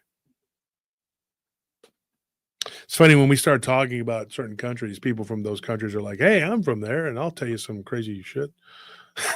That's what happened with him. But that thing attacked him. There again, blood drinking. That was so creepy, dude. It's in the book too. It's going to be in the book. It's going to be a good book. Might scare the shit out of you to know that these things exist, but you need to know they exist. You need to know that your enemy and these people, Lady Kaka and all of these others, right? Talking about a bad romance. She had a bad romance with Moloch. Ooh la ga ga ga, I made ka ka ka. Girl, I just shit my pants. Ooh la. I had some Barva beans of greasy souffle.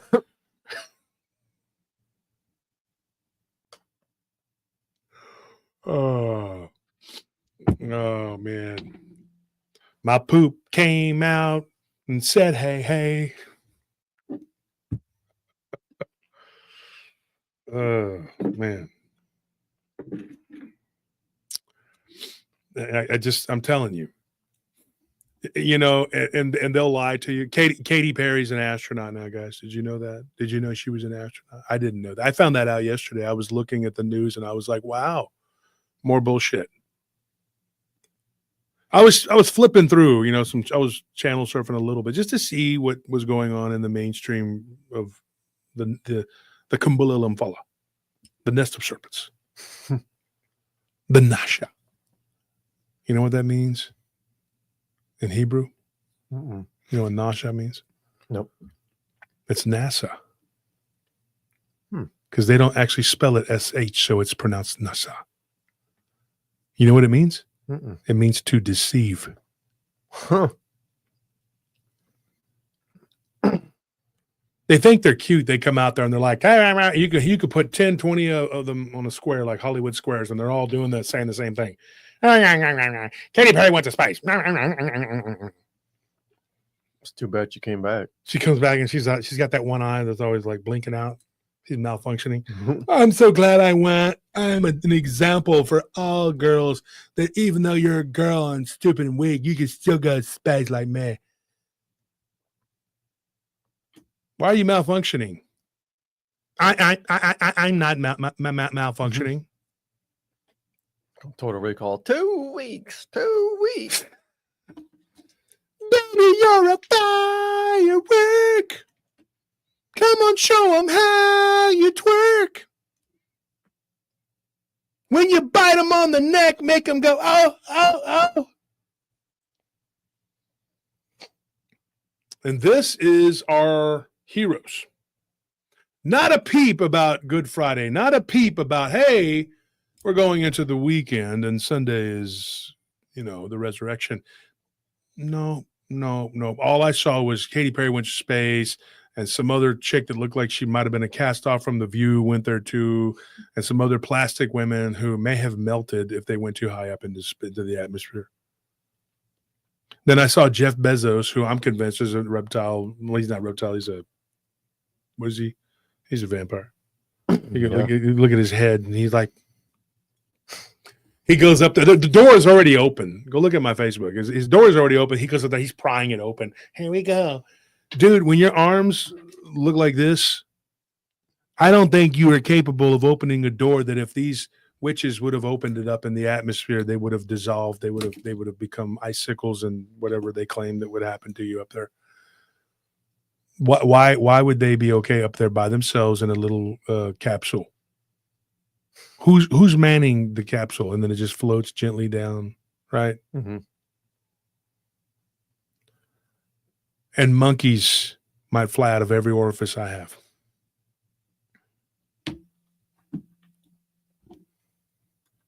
They went to space balls, maybe. Yeah.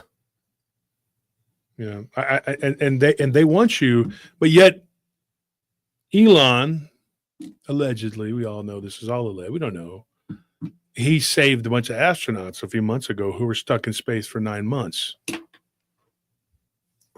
Barely a peep. Yeah, nobody cares about that. Nobody gives a shit about the real astronauts that were up there. They're like, we're proof that women can be in space. Bitch, there was already women up there in space. Shut the F up, man. Quit singing your stupid shit, you satanic ass woman who you literally did an interview where you were talking about, I'm digging this vibe, this dark vibe. There's a video of her saying this. Katie Smelly, whatever her name is, saying that she was digging the dark energy. Yeah, I'm really feeling the dark energy. I bet you are, because you sold your soul. You blaspheme by your very existence. You've sold your soul. You are a vampire, and so is Lady Gaga. Lady Gaga is so disgusting. She wore that red thing. Go look it up. Do you know what that thing was that she was wearing? I don't even want to say it on here. I'll say it on Rumble. I don't want to say it here. They're vampires. And like Roseanne said, they eat babies. She sounds annoying and, whatever. But you know what? God bless her. She's telling the truth. And Tucker kind of made a joke because I don't think he's prepared. He wasn't prepared. I don't think he's prepared. You got a tiger by the tail now, Tucker. I wish you well. God bless you. I hope you can stay the course, because these people are out for blood. Literally. Literally. You watch. They can only hurt those that are not anointed. Now, there will be a time when they're going to ask you, do you believe in Christ? And then it's life or death. It's life or death. Cake or death. You know that's a joke, right? Cake or death. But you know what that really means? We'll give you the goodies. Right? Or you can say, no, I believe in my Lord and Savior Jesus Christ. I don't want your beast mark. Give me death. There's going to come a day coming up soon. The evil will have its feast. Twisted Sister used to have a song. It's like this beast will have its feast, or king will have its feast. It's the nature of the beast. That song about the beast. He's like, there's nothing you can do, nothing you can say. He said, listen to the priest. Is the nature of the beast. He's basically telling you that the Antichrist is coming. The evil is upon us, folks. It's coming. It's going to be here. It's proliferating. It's getting worse. And it's been going on for a long time. We get stories from all time periods. Recent ones, old ones. It's been going on. And they have done such a good job of hiding it. But their own creation, the AI, the internet, the webs, whatever you want to call it, the intrawebs, that's a tool. But it's also a tool that we can use to communicate and give you information that you can, we disseminate this information to you. See, now some fool's out there revving his engine. Try to throw us off balance. He don't even know why he's doing it, because the devils are telling him to do it. They don't know why they do what they do. Can I tell you what happened to me when I came to the studio tonight, when I was coming up the stairs? Mm-hmm. I never told you. Mm-hmm. I told you something happened, didn't I? Yeah, but you never got into it. Yeah. I'll be right back. I'm going to take a quick restroom break. I'll be right back. It won't take me 2 minutes. You want to talk to the audience? or we can just mute it. I just mute it for a second.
All right, folks. So here's what happened.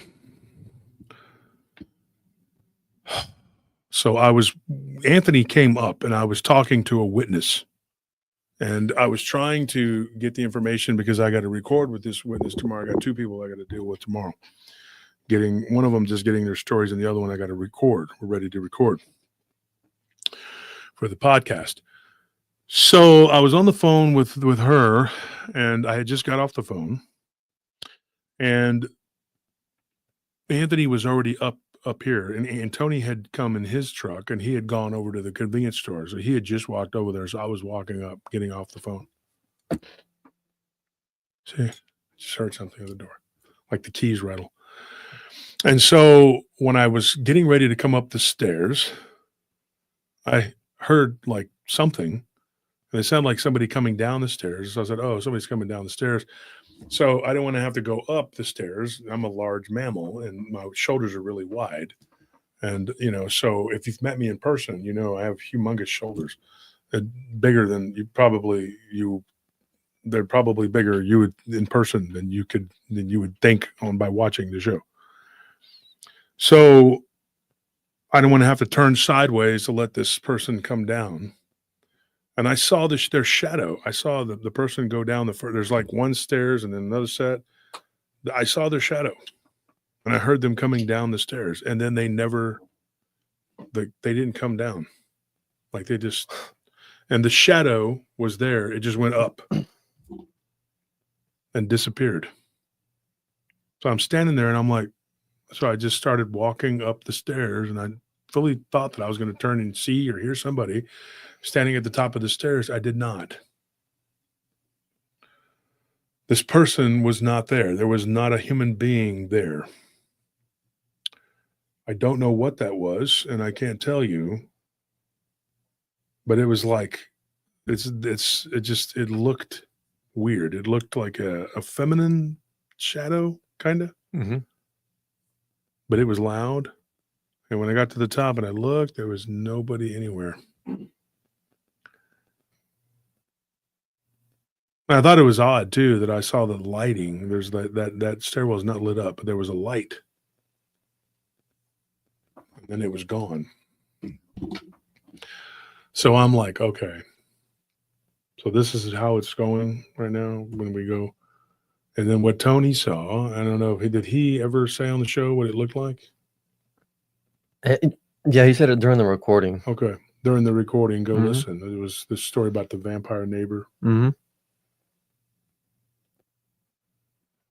So, one of the things that James Bartley and multiple other people who've talked to me about broaching this subject, he's like, I don't want to piss the vampires off. That's what his exact words, James was like, look, I don't want to get too far into it. And there are people that have dealt with these.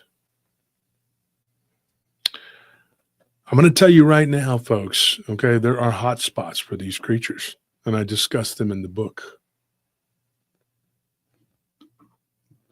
And I had somebody that's helping me do the interviewing and all that, and that person ended up bedridden for 2 days, 2 or 3 days. Couldn't even get out of bed. friend of mine. This is spiritual warfare, folks. Some goofy, person on that other side over there decided to report in the groups a prayer request for me. They turned us in to Facebook. Bullying, harassing, whatever, because we asked for prayer. We didn't ask for prayer. Somebody said they wanted to do a prayer for me. So just remember, if something does happen, just know we've been fighting the good fight for a long time here at PRT. We've been telling you what we know, and they don't like it. And there's everything from, trolls on steroids to literal demonic entities that are doing everything they can. And they're all working together, lockstep, to try to destroy us. These people that are doing this cabal of supposed Christians, they are not Christians. If you were truly, you need to reevaluate yourself if you actually believe you're a Christian, because if you're truly a Christian, you wouldn't be trying to stop my work. Shame on you. Because I'm not the bad guy and I'm not your enemy. You wouldn't be trying to punch us every chance you got if you were truly a Christian, if you truly, truly cared about the future of this, of humanity, the future, whatever. You wouldn't be doing what you're doing. You wouldn't be trying to hamstring us every chance you got.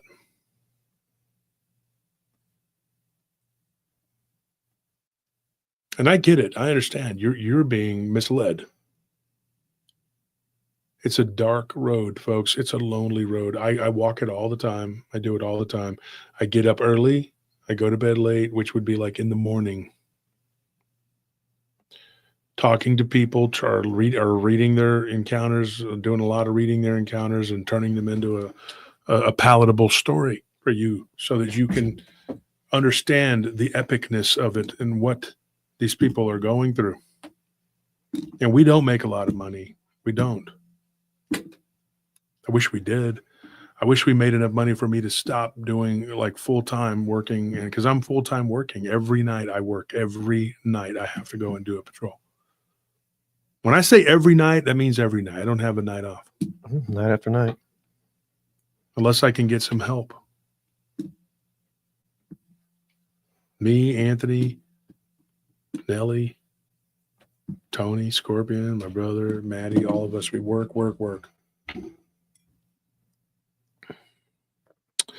Because what else can we do? Anthony's brother, Dee's former brother-in-law, he's always working with us. We've had the same people working for us. The same core unit has been together for 2 decades. It's a long time. And we have to do what we do. And I have no friends that talk shit like this that live around here. Because we settle it. We're like men. We talk it out. We go, and hey, look, man, we've known each other for a long time. Let's go get a cup of coffee, or let's go eat lunch. Let's go talk about it. Let's go meet at my friend's bar and grill and have a dinner, whatever. Go to our Ash, get a turkey leg or whatever. And these people have the nerve to say they know me in my personal. You do not know me in my personal life. I promise you they don't. Just because you show up unannounced doesn't mean you know me. That doesn't make you know me. You don't know anything about me. I don't tell you things about my life. You don't know people that I know. And here lately, I've had a lot of friends reaching out to me and being like, hey, man, are you okay? Are you, I'm not going to drag people that I care about into this. It's me you want. I'm the guy you want. These other people didn't do anything. But you're not going to get me. You are not going to get me. My life is not for yours to give or take. So your threats and all your bullcrap doesn't mean jack shit to me. When you're walking through a cow field, like a pasture, and you're walking through a field, a pasture, and you step in a cow patty, what steps on the bottom of my boot, it means more to me than your opinion. That cow shit, that manure, smells better than your breath when you're talking and telling what you say about me. Actually, it's more useful because you can sell the little mushroom and Absolutely. out of it for a profit. Now you can also use manure. Mm-hmm.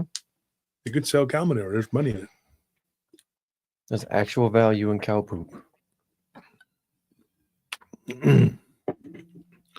You're jealous because I'm a country boy and a city boy. You're jealous because I'm Hispanic and I'm white. You're jealous because I can speak multiple languages. You're jealous because I can read multiple languages. You're jealous because I have a head of hair finer than yours. Jealous because you can read, period. You're jealous that I have teeth. Think you're so smart because you can read. You're jealous that I don't have cavities. Never have. You're jealous that I'm not graying and looking like I'm 80 years old. Folks, I'll be 50 in July. Do I look 50 to you? And I'm not a reptilian drinking adrenochrome, no matter what some idiot that climbs around on the roof says. I'm not that guy. It's just what you look like when you work out for 30 years. And they're jealous because I can do this with my pecs. They're jealous because my arms are big. My legs look like tree trunks. You're jealous. And you say I'm morbidly obese. That I walk around with oxygen. What are you talking about, dude? The things that these people have come up with, this cabal of supposed Christians, you are as demonic as they come. But I pray and hope and I pray that you will turn away from your evil ways and you will stop playing ball for these vamps and you will do the right thing. Because they're going to shovel you into the mouth of hell. Like they shovel coal into an old steam engine. I'm telling you right now, you're going to go and you're going to burn. Now, I'm not your enemy. You are the enemy of God. I'm nobody. I'm just the guy that's relaying the message and you're trying to kill me. They're praying, folks. They make prayers that I die. Prayers that I die. Cursing me. Who does that? Witches. Real witches. Sorcerers. That's what's in there. Doing and saying the most vile and evil things that they can come up with, that they can think of. Even with nobody listening or watching anymore, they're there doing their black arts, their covens, their witches. Vile. Spewing out hatred against a person or persons that are trying to deliver the message to you. Not an episode goes by that we don't talk about Christ. Not an episode goes by where I give you a warning. I tell you what needs to be said and what needs to be done.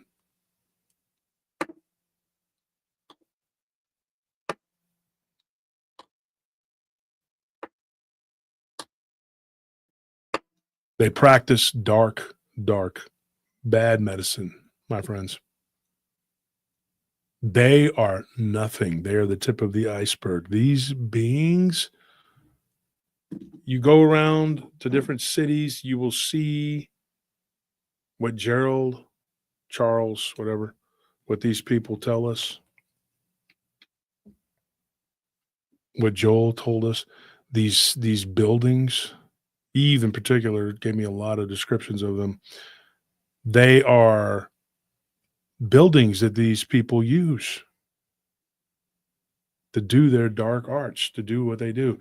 And there's no names or labels on these buildings. Me and Anthony were driving around with Nellie the other night. We saw a bunch of them. Mm-hmm. I gave some over to my mortgage broker to see if he could get a beat on what they were and what he's like. I don't know what these are. He couldn't tell me. They weren't for sale. Not for sale, not for lease, and there's no signs out. Mm-mm. So someone's leasing it for something. Thank you for posting that, Lulu. We appreciate that.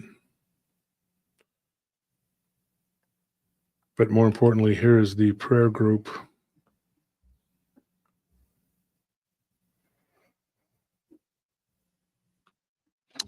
So here's what we have, folks. You have a cabal that runs this world. They are being controlled by a bigger cabal. And then there's another one and another one. And it's like a Russian dolls. But these beings, these Chupacabra, these crawlers, They all do the same thing. They eat raw flesh. They drink blood. They crave it. It's what they do. It's what they do. And everybody has been deceived. They did not realize what we were dealing with. You did not realize the vampirism that was going on. It was right in front of your face. Hopefully the book will come out in time.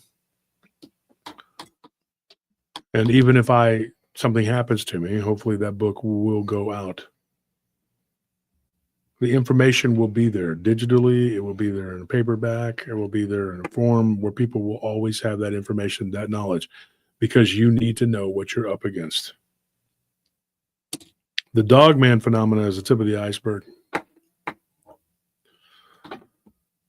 These entities, these beings, these subnatured beings, and these, I dare say, alien, that's what they are. They come from different places. But, you know, the darkness that these immortals brought here hundreds of thousands of years ago, supposedly, if that is the virus that they brought here, they brought it from somewhere else, and they probably left their world because everything was already destroyed, rotted, and broken down by the black, dark goo. The darkness that infects everything. The plague. Once this darkness finishes with us, they'll go somewhere else. They'll do what they got to do. They'll just keep moving. And it's not them. They are just a carrier. They're the raccoon. They're just the oldest species that was brought here, that brought the, that here, that we know of. It could have been here a long time before. A long time. You don't know. We don't know. We're just three-dimensional mortals. But you're really not. You're just at home in the fourth and fifth density as you are here, but you're out of your body. You don't know it. People don't realize that. The astral plane is the lowest level of the spiritual plane. So you kind of putter around in there and you'll just run into all kinds of stuff. Good, bad, everything in between. Lost entities that don't want to let go of the physical, that don't know how, or they're scared. The problem is that people still thinking with their physical three-dimensional mind, they are not looking at this from the spiritual aspect that it truly is. They are not allowing themselves to see with the spirit eye. They're looking at it through the physical eye, and that is the problem, because with the spirit, you will see them. One of the witnesses I was talking to today was talking about seeing things on people's backs. Yeah. Like the monkey thing that I saw when I was a kid at Slitterbahn on that woman. And I didn't see that all the time, but I would see it sometimes. I remember another time when I was at a baseball card show, and there was this guy, and he had a Willie Mays. I wanted it really bad. And he had a really good deal on it, but he had a creepy weirdo vibe, but he kept trying to get me to come and sit down and talk to him. He's like, come on, sit down. Let's talk about baseball cards. And he's like looking around, and I'm like, I didn't know where my dad was. And I was there with a friend and another friend, like, I don't know. And I was just like, no, I'm all right, man. He goes, come and sit down. And I look and I see this shadow thing kind of flipping around behind him. And I could see this like tail. And I was like, whoa. I was like, no, I'm good, man. When you talk about it later on to certain people that have had that they've been molested or they've been, whatever, these people that have there's a particular entity that looks like a monkey with a weird spiked tail. That is like a freaking pervert. It's a spirit of perversion. Really? Yeah. These entities, and they feed on, they just latch on and they bite their neck like they're sucking their blood. And they are. Those people become anemic. What do you think? They look pale, like they don't, and all they want to do is sit inside their house and look at porn and do all the weirdo shit that they do, whatever it is. They live in cyberspace.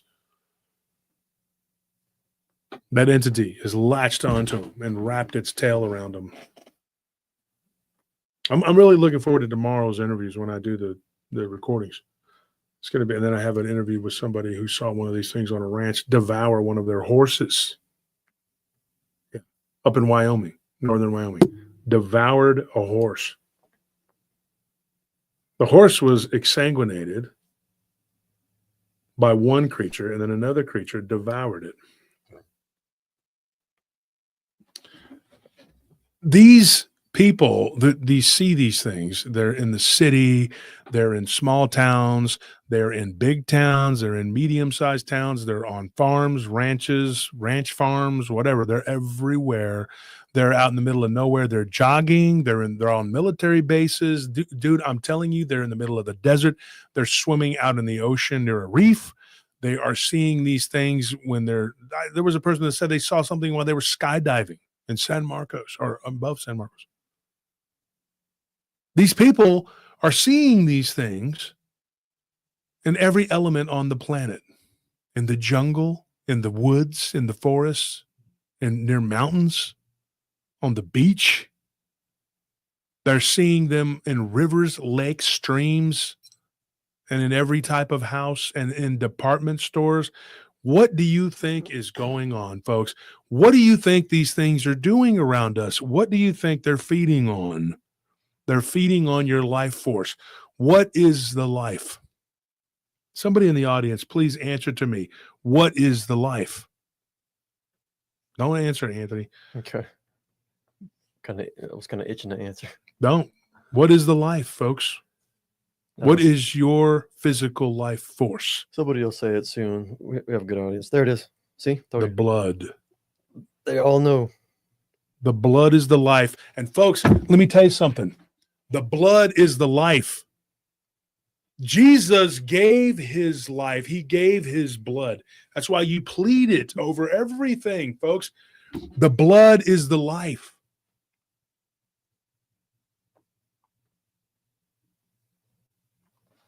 I'm telling you right now, the blood is the life.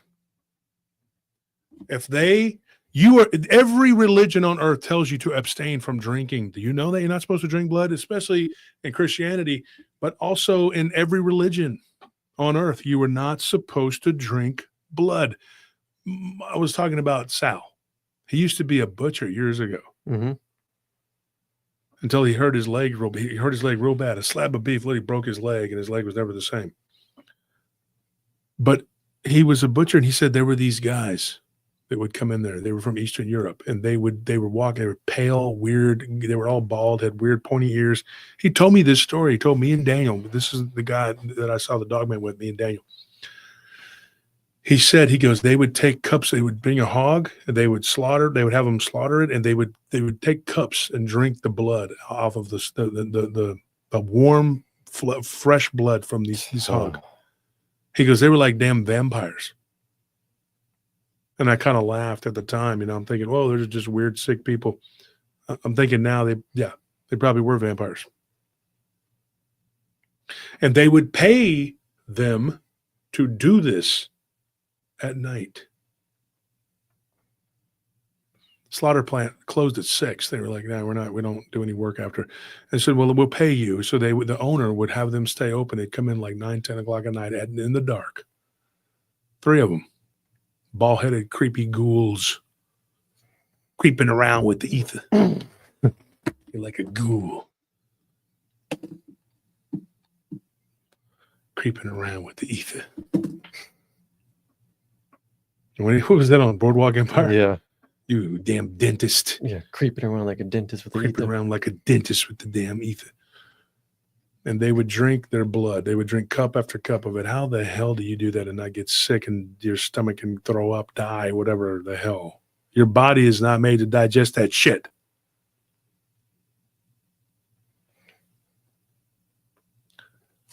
I'm telling you, this has been right here in front of our face, and even me, I'm guilty of it too, not recognizing it, because in the early days of PRT, and we did the first vampire episode, we were like, well, folks, we're not going to do another vampire episode for a while because we don't have vampire stories. Bullshit. We didn't realize they were all around us. You're frolicking in the sea of the ether, and these monsters are all around you. If you could see them, like you could go into the ocean and look and see what's in that water, you wouldn't be in that water. You wouldn't be so comfortable walking around mocking Jesus. I promise you, you'd go get saved real quick if you could see it. But that defeats the purpose, because then you don't really have free will, do you? You're being scared into following Christ. And that's not what God wants. God wants you to accept him of your own free will. He gives you that choice. You have the free will. Jesus laid himself down and died on that cross. Today is a representation of that day. I don't want to hear about Ishtar, Easter, or other kind of bullcrap. It's because it is the pagans, blah, blah, blah, blah, blah.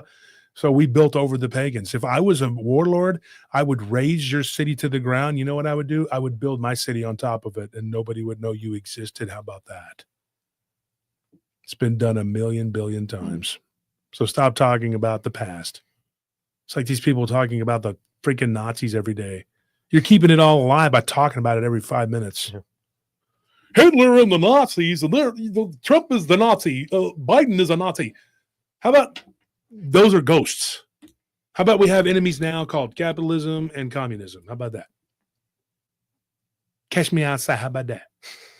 Instead, we're constantly talking about fascism, which is not communism. I don't give a shit what the dictionary they changed. I don't care what the little shit asses did and changed it and said, we're going to make this become that. Cute, the little switcheroos that they do.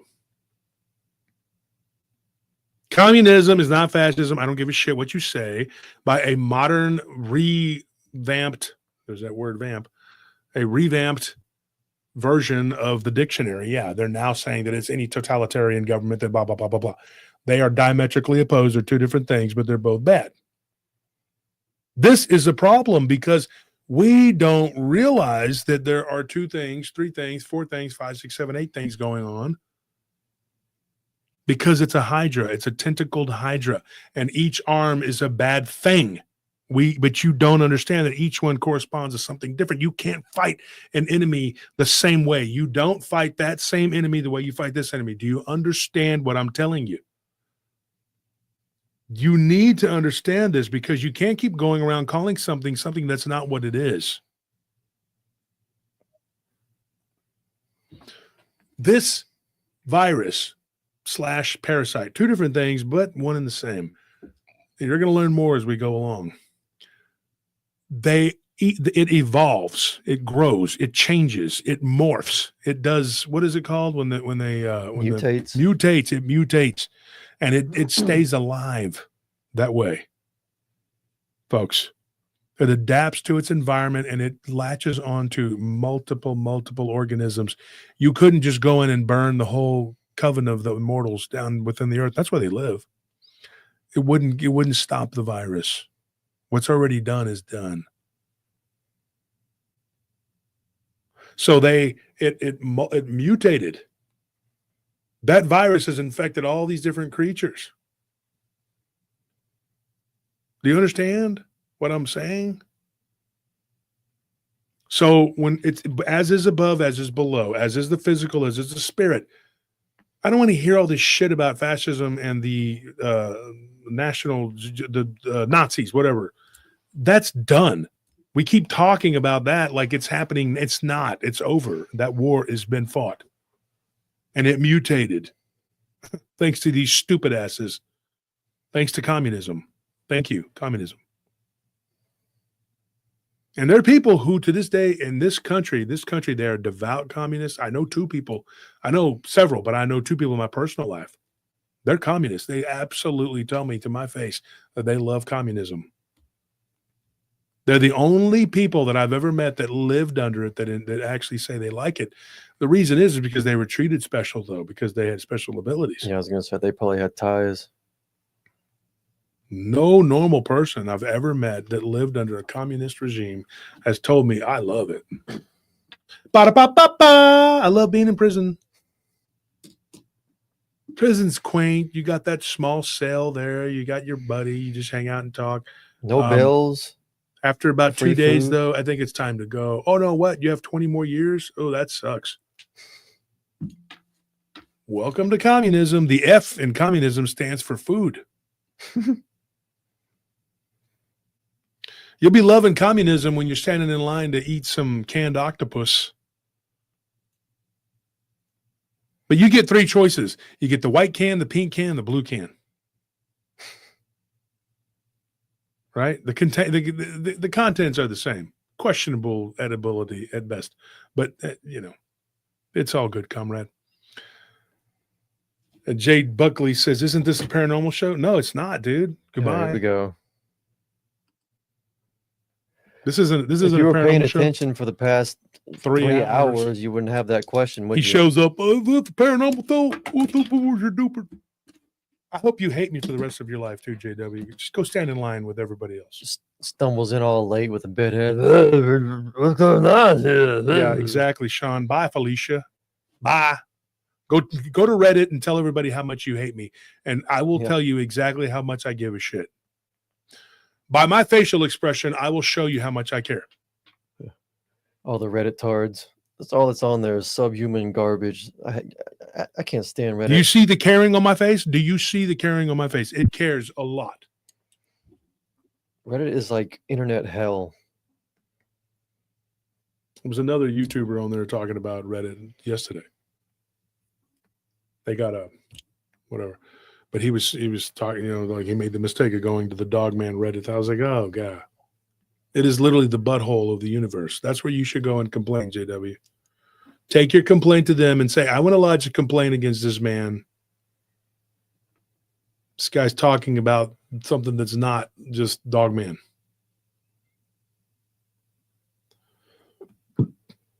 It all has to do with each other, dude. When you look at what they do with these entities, when this Hydra, what I'm talking about, it morphs. It changes. Not every one of these creatures is the same. Do you know that some of these creatures are resistant to fire? Did you know that? You can't burn them with fire. Some of these creatures don't like water. Some of these creatures do. And some of these creatures, we had a guy who told us a story from Lake Michigan. Or was it Lake Michigan? Lake Superior. Was it Lake Superior? When they were on the big boat? It was Lake Superior. And it was a wolf, a giant wolf-like creature. A wolf. It wasn't wolf-like. It was like a wolf. We've even heard stories from Africa of like this manticore-type lion creature with a scorpion tail that drinks blood, that jabs you with its spikes on its tail. Now, interesting thing, the male lion, the African male lion, actually has a barbed tail. Did y'all know that? Did you know that? Mm-hmm. I don't know. I know you did. I'm talking to the audience. Unbelievable. People don't know history. They don't know where they come from. They don't know what they think. Well, I think I'm this, and that. They don't know what the hell they are, and they don't know. And if you do know, then you need to know what your bloodline is,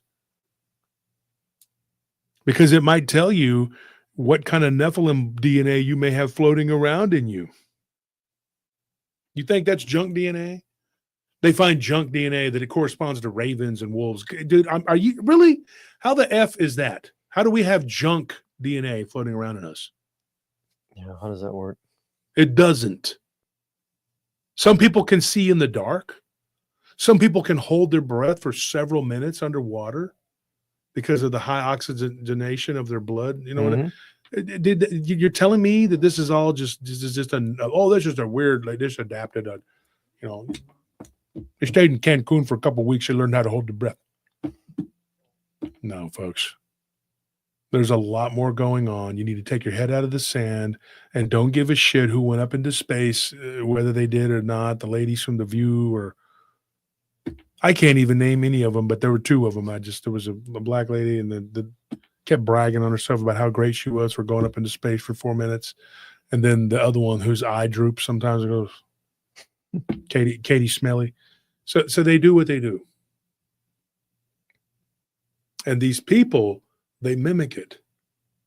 The humans are mimicking their masters. They're mimicking this is a disgusting virus. And when you read the book, you're going to read about some myths from the old ancient times and what these vampires were. And they were gross, disgusting, nasty.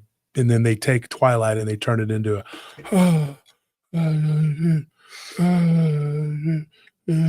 Get GTFO. Get the freaking heck out of here. That's not a vampire. There's not a glittery, sparkly little Fagatron. That's not what that is. This is not what that is. This is not it. It's one of the dumbest things I've ever seen. Those movies. These people have romanticized a demonic infestation. A true vampire is evil. It is rotten evil. It is a parasitic being. They bite you. They drink your blood and they demonize you and they take your soul.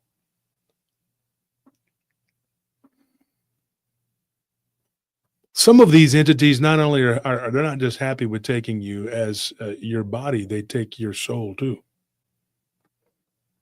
Because if you're not baptized in the Spirit, which is salvation,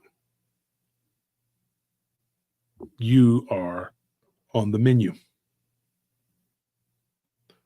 These a water panther. What is this? A thing that lives under the water and it looks like it's part panther and it comes out of the water and grabs you and drinks your blood. What in the hell? A kappa, a turtle-like creature from the Japanese legends. Blood drinking too.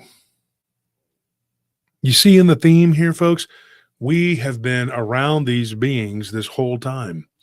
Bigfoot too. There are people who have talked about this and they were drummed out of the Bigfoot community by the ripped shirt, fat people that don't, with the greasy hair that don't want anybody taking a bath. They got a moratorium on bathing, first of all. Yeah. You go in a Bigfoot community conference, and not all of them. I'm not going to trash and say they're all that way because I've been to a couple that were really cool. Mm-hmm. Went to one in Magnolia, it was really cool. But I've been to a couple where if you go and you sit down next to them, they stink. Just because you're out there looking for Bigfoot don't mean you got to shit your pants, Delbert, and sit next to me and raise your arm and go, what is that? Oh, yummy. What the fuck? You know, they are just gross as shit. And you try to talk to them and they're like, what? You're talking about Bigfoot and this monkey man around there? Fuck you, man. Shit. You stupid son of a bitch. I hate you. I love Jesus. Maybe. I don't know. Is Jesus evolution? I don't like him then. I only like the baby Jesus. Baby Jesus is okay. Baby Jesus don't tell me nothing I don't want to hear. Why are these the people that are running the Bigfoot community? Or the other guy that's in charge of the big group over there? Tell me about your Bigfoot experience. Well, bitch, I didn't have a Bigfoot experience. How about that? Oh, you lie. You never saw anything. Well, it was like a phantom. It disappeared. Oh, heretic, you will never be ever hurt in this group. Then you got another guy who just goes around trolling and hating on people who say they saw Bigfoot. And he wins a lot of arguments because he's an atheistic fat ass. The problem with the atheistic fat ass is this. You come across somebody who doesn't have that grounded, stupid, fake bullshit monkey man running around the woods belief, because I don't. Then what are you going to do? You googly-eyed ass. He looks like Uncle Fester, too.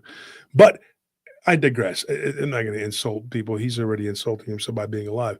Look, I'm telling you, these people are nuts. They're out of their fucking mind. And they'll tell you that I'm crazy because I'm telling you exactly that all these legends, these stories are all lining up a certain way. And this is what's happening. It all keeps washing out the same way. Then what happens? You draw the hypothesis, the theory comes, and you postulate on. This is how it works.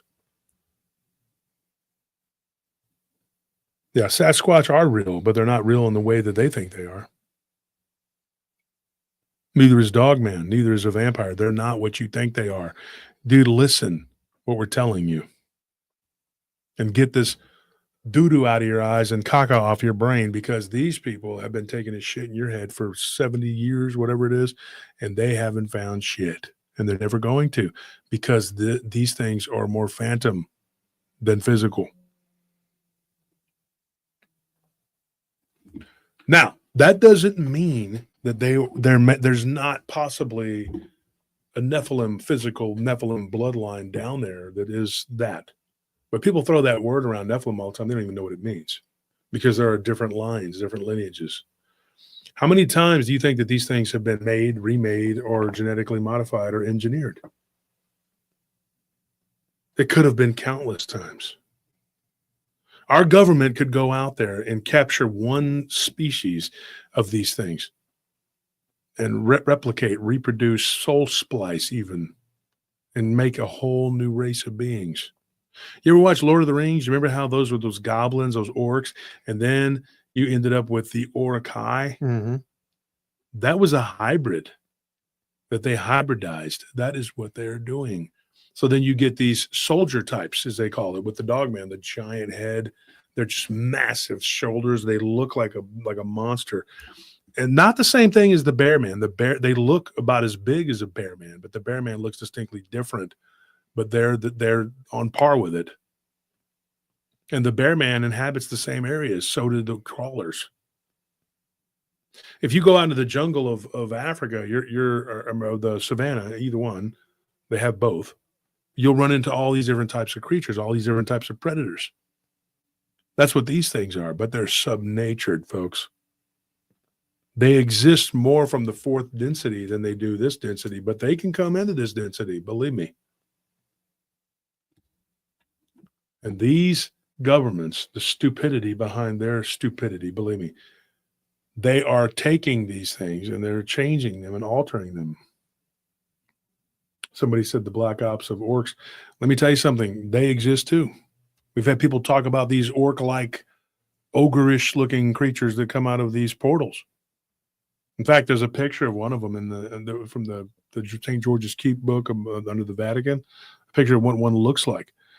These things, folks, I'm telling you, they exist.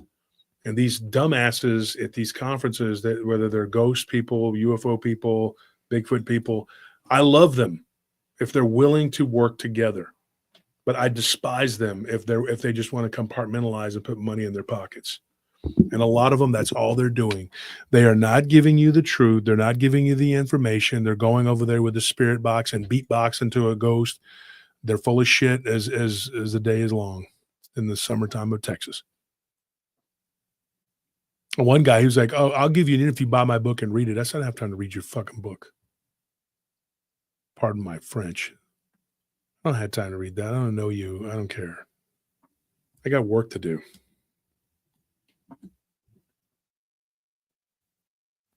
You are literally on the outskirts looking in. You are not in the middle of the spiritual warfare. Or you wouldn't just be there. You have time to sit there like an idiot and peddle one book. I can understand if you were there with like 12, 15 books, maybe. I don't know. And not bashing people for going to a conference. If you have that kind of time, that's great. Go for it. Run around, go into conferences, do what you got to do. A lot of people do that. But I don't have that kind of time. What I need to do is be reaching people on a massive scale. You're not reaching people at a conference on a massive scale. You're just making an appearance. People can come and you can sign books and make money. And if that's what you do, more power to you. But let's be honest with ourselves. Bigfoot conference, Bigfoot community, whatever community, what I meant, not conference. Look at them running around, chasing a phantom monkey, running around and getting nowhere and haven't got anywhere for a long time. The UFO community, they have tons and billions of pictures of these craft. We know, okay, at this point, we know Bigfoot exists. We know the craft exists. What is there to talk about? Give us something new. They can't, and they won't, and they don't. And the ghost people do the same thing. You know why? Because it doesn't fit their agenda. It's not going to sell their freaking books. It's not going to get them on a TV show. Can you imagine them putting me on a TV show? I got to do that shit. And I don't even give a flipping shit to be on one because I don't have time. I make more money. I do. I literally would make more money just doing what I do with my business than I would on a television show. TV is a dying medium anyway. The only reason I would even go and be on a documentary or a show or any of this shit, and I've been asked, I have. I got some people right now asking for witnesses and stuff like that. I'll listen to them. I'll hear them out and see what they have to say. And if the witnesses are okay with it, like people from these woods or on or whatever, I'll send them their way and I'll let them, make their own decision. These are grown people and there's hundreds of them. They can go and make their own decisions. But I'm not just going to give them a bunch of names of people without even, because that's not right.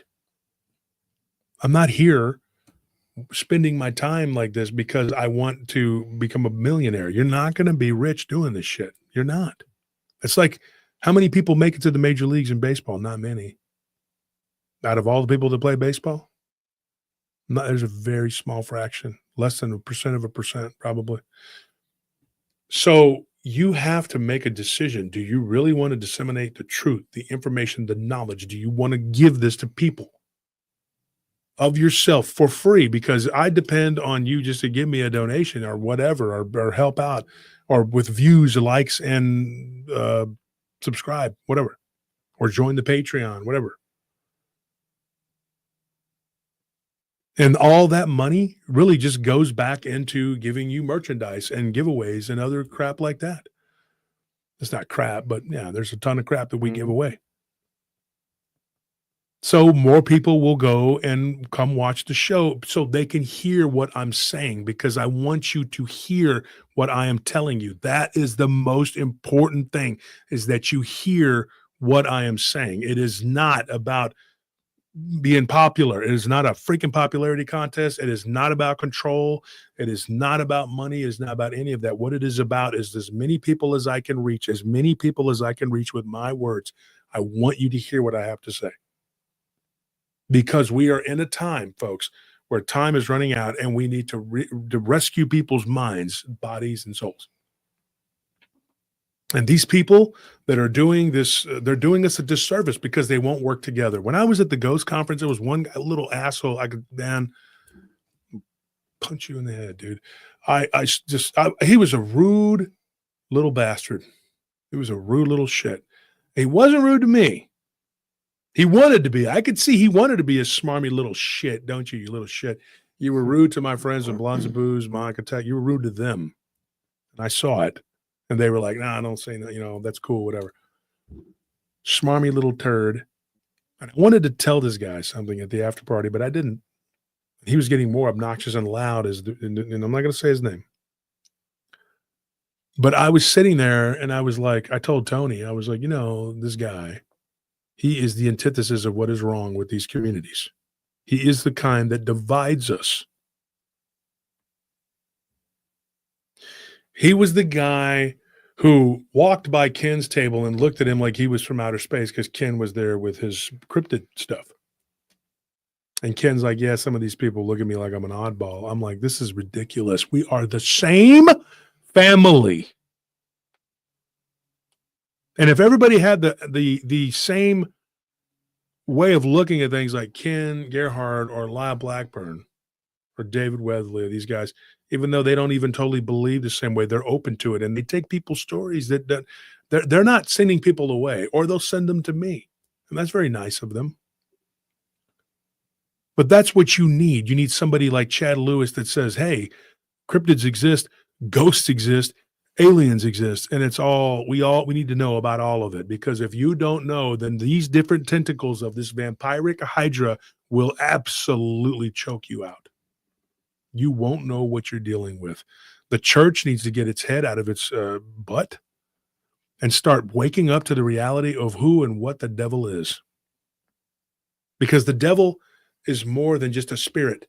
He's more than just that. You know what he's doing? He's piloting spaceships, dude. I'm not even joking. He is running around in the woods. He is beneath our feet. He is drinking our blood. He is using people to drink our children's blood. Folks, I'm telling you that the devil is not one devil. I've been saying this so long, and my voice is hoarse from it. And Jesus tells us this. We are fighting these principalities in high places that are defending this devil. He uses them as a shield. He is creating a cube, a prison for us. Jesus is trying to pull you out. And the church is over there like, well, maybe we go and we're doing an exorcism. But first, we eat the spaghetti. And what are you doing? What are you doing? This is ridiculous, dude. This is absolutely ridiculous. We're waiting on the church, or they got this guy up there singing feel good, happy, happy, joy, joy. Come on, dude. Why don't you tell the audience what is happening in Hollywood? You know why? Because you're 501c, whatever the hell it's called. What's it called? 501 C3. C3. Your 501c3PO will be taken away by the shadow government that you worship and serve. That belongs to the devil. You will not get up there before your congregation. Oh, they may think I'm crazy. And if that happens, then the money ain't going to come. Then they won't buy my book about happy, happy, joy, joy, feel good stuff. I can't buy my private jet. And my 6 houses. Mm-hmm. John Hagee, Joel Osteen, Kenneth Copeland. Benny Hinn. Like that guy, dude, are you kidding me? What's the dude with that? I mean, that guy looks like he's demonic. Yeah. Like his head looks like he's like, oh, you're like, come on. People are defending him. He's a great guy. You know that scene in The Mask when the bad guy puts the mask on? It does. It looks like exactly him. like Kenneth Copeland. He's like, oh, that's good. Oh, adrenochrome. Yep. Sunday service, he goes, we're going to do something a little different today. We're going to do something different. You know what we're going to do? We're going to do something with God. Yeah. Who is God to me? Well, probably, starts on M. You know what we're going to do? Pick your fingers and sprinkle it into those little vials there. Send it up at your covenant with God. Yeah. That's what we're going to do for Easter. You know, he did like a mock blood drinking. He did on camera. He absolutely did. They recorded it. Yeah. And then John Hagee gets up there and goes, Jesus was not the Messiah. No. Jesus did not come to be the Messiah. Jesus wasn't about the Jews did nothing wrong. They're great. I worship them. Go Israel. That is his whole spiel. That is his whole spiel. I don't have a problem with them. But I look at those people that do that the same way I look at people who idolize Trump. I like Trump. I think he's doing what needs to be done. I don't know if I like him. I can't really say I like the guy. He's doing what needs to be done. I don't give a shit about his personal life, and I don't care. All right? He's doing what needs to be done. But there are people who literally idolize him. They act like he's God or Jesus or something. Dude, nah, come on. And John Hagee. You're going to get up there and you're going to say that Jesus didn't come to save us, that he wasn't the Messiah. And that's why the Pharisees were blameless for killing him. He says this. And people are giving him money in droves. That guy gets like $64 million a year. Can you imagine that? He's got 3 private jets and like 6 houses, dude. Are you kidding me? Do you think these people are interested in what your personal life or whatever? They don't give a damn. Watch the Righteous Gemstones. I mean, it actually makes fun of it. We are dumping money into all of these countries that don't give a shit about us. Ukraine, Egypt, Jordan, Israel. They don't give a shit about you.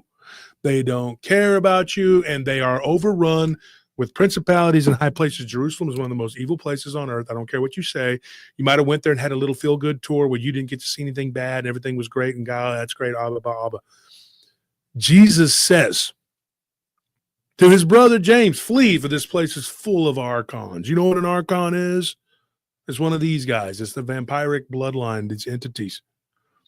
The blood is the life, folks. Your life force is your blood. It's a lot to take in, I know. But this is what is happening. They are feeding on us financially, economically. They're feeding on us mentally, polluting our minds. They're emotionally feeding on us, disturbing our emotions and destroying us with forever chemicals that hormonally unbalance us, causing cancers and upending our immune systems. They are feeding on us mentally. You get brain fog. You can't think. You can't formulate sentences. And for me, I have to delve into the spirit to say what I got to say because they've tried to mess up my mind. They plague you at every turn, and the worst is a spiritual. They are on you physically, mentally, spiritually, emotionally, financially, in every way, shape, or form. They destroy, they are parasitic, they drain you, and they are completely evil. And they are of their father, of the Shaitan, as Jesus said. They are of the synagogue of Satan. They belong to Satan. And there are varying levels of this. Mentally warped, mentally unfit to even lead a group of ants to a picnic, and they're running countries. Physically, you know what they do to you? They weaken you, and they drink your blood, your life essence. They drink it. They take your children, they disappear, and they do things, and then they feed them back to us. It's just the truth. I'm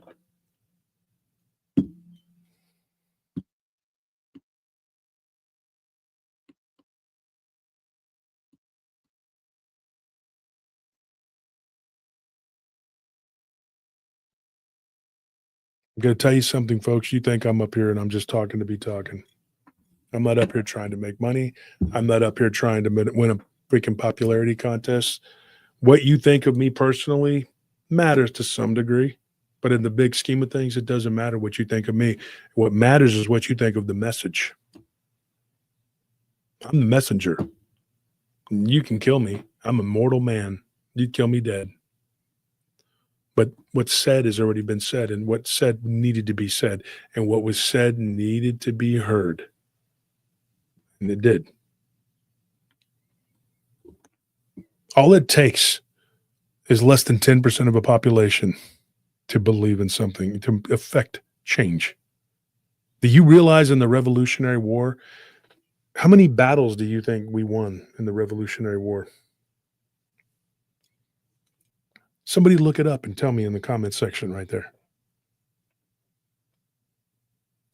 We lost like 80% of our battles, and we won the pivotal ones. And less than 10% of the population actually fought for the United States independence.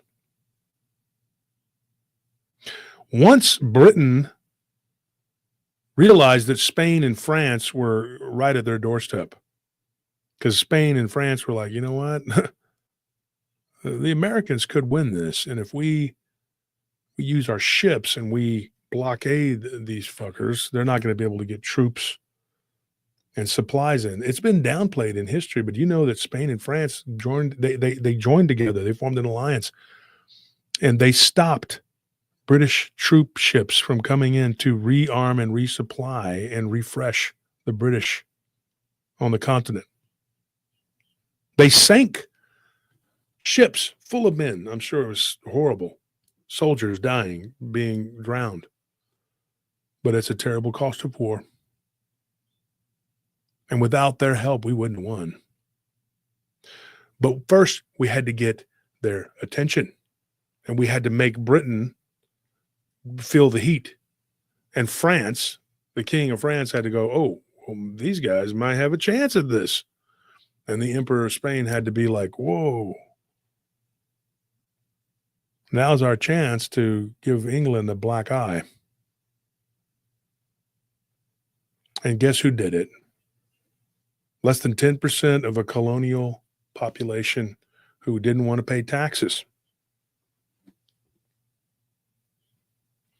Yeah, it says the colonies won 13. Those are not real numbers, dude. We really only won like 3 pivotal battles. If you count little skirmishes in the woods and little whatever here and there, then it's like, oh, we won 13-12. This isn't baseball, it's not football. And I'm not knocking you, Benjamin. You just looked it up. But there were really just 3 pivotal battles. I don't have time to get into it right here. Look them up. And the rest really were just the British wiping their ass with us. They handed us our ass over and over again, inflicting casualties and doing all kinds of, it was crazy. Texas, when they won their independence, they got smoked at the Alamo. They got smoked at Goliad. They got smoked at Gonzales. You know where they won? San Jacinto. But that's all it took. The Mexican army said, oh, it's sleepy time. Let's take a nap. Siesta. And the Texans fell on them and just slaughtered them. Game, set, and matched. All they needed was one battle. This is what happens over and over again in history, folks. My point is very simple. It is that if we stick together, you can affect change. You can make these communities do the right thing. Work together. Come together. Don't just tune in for the title that says vampire, werewolf, or dog, man, ghost, whatever it is that's your flavor, whatever. Don't just, because we talk about everything all the time. And you don't know what's going to fly out of my mouth. You don't know what's going to be said. You're going to miss it. Go back and at least do the replay thing. Do that. Because you're going to miss it. And if you watch it once, watch it again, because you need to hear what I'm telling you. And these communities better wake up, and they better get together, and they better stop looking at each other like, I can't stand that. When a person from the ghost community tries to reach out to the Bigfoot community, they sneer, they snicker, they laugh. When the ghost community gets somebody from the cryptid community, they sneer, they snicker, they laugh. The UFO community, same thing. Well, I don't do ghosts. I do aliens. I don't do Bigfoot. I heard that at the UFO conferences that I've been to. Bigfoot conferences, same thing. That's why we had a Dogman conference, but really it was a PRT conference. PRT conference, the round table. That conference encompassed all of this phenomena, because you need to understand all of it. You need to know about all of it, and you need to be talked to by people who are a part of it. It's not hard now. I've done all this footwork and all this work. We here at PRT have done it for you. All you got to do is listen and then do your homework.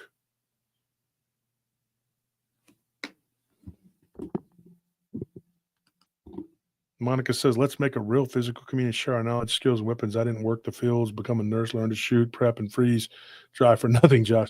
Exactly. It's all important. The spiritual health is very important. That's where everything comes from. But the mental, fit. Elevate your mental state. Physical. Get yourself in shape. You don't have to go out and lift weights and be a big old guy, whatever. I choose to do that. I like being, big and I like working out, stuff like that. Do whatever you got to do. But don't do a ton of cardio, folks, because it will actually age you. It releases tons of free radicals into your body. Your body can't handle it, and it ages you. People who lift weights look a lot younger. Just telling you. If these shitheads in Hollywood could stop drinking child's blood with adrenochrome, whatever, they could just go lift weights, but they're too freaking lazy. They'd rather just, do whatever the vampires are telling them to do. This is what works for us. I'm sure it does, Orlock. The point is, we are all in this together. We are fighting a fight, all of us, on the same team, but we're doing it separately. We're not doing it together like we're supposed to. We're not. We are acting like we're all separate units.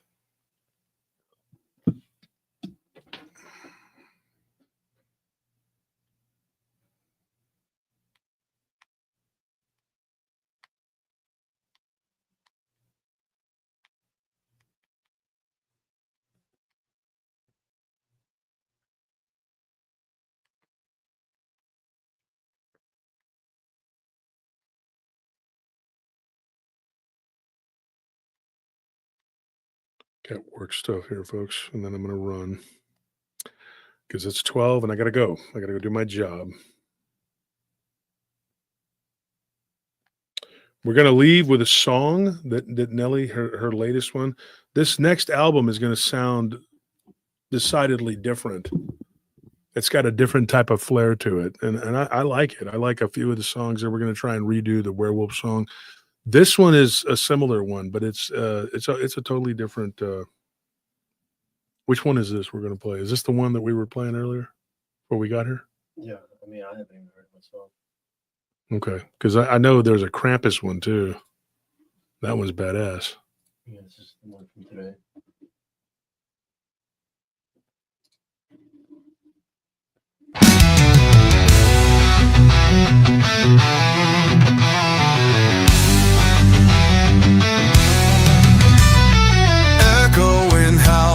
in the distance. Is that a man or beast? A strange fear overcoming me. The howls are coming closer. My heart in my throat. My hands feel numb and cold. A beast of the night looking into my soul.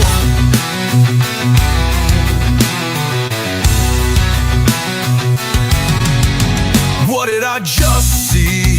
Climbing out off the night. A beast too large to be real. Another worldly creature. My heart in my throat. My hands feel numb and cold.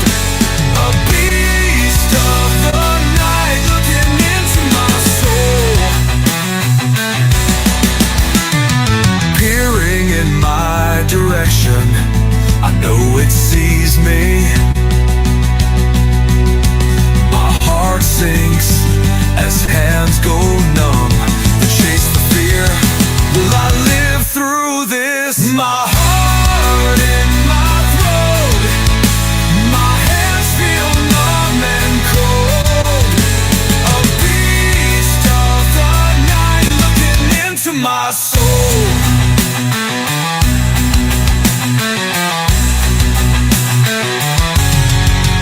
I can feel it right behind, its breath on my neck. The hands feel almost human, but its eyes are that of a wild animal, soulless and cruel. My heart in my throat. My hands feel numb and cold. A beast of the night looking into my soul. Snatch off my feet. Pain everywhere. My life is leaving me. An unnatural thing. My heart in my throat. My hands feel numb and cold. A beast of the night looking into my soul. Give me your throat. Feed me your fear.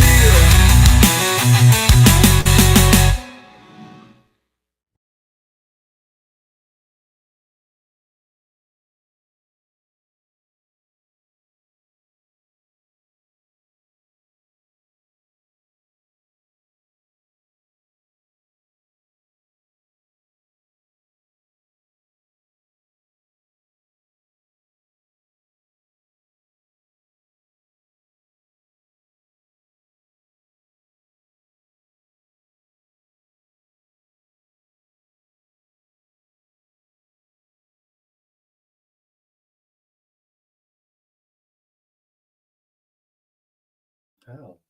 I mean, there you go. Okay. All right. So I was muted. Let me just repeat what I said. That is Nellie's work. It's the new album that she had. Sorry, the thing got muted, whatever. I'm tired. I gotta go now. I gotta go to work.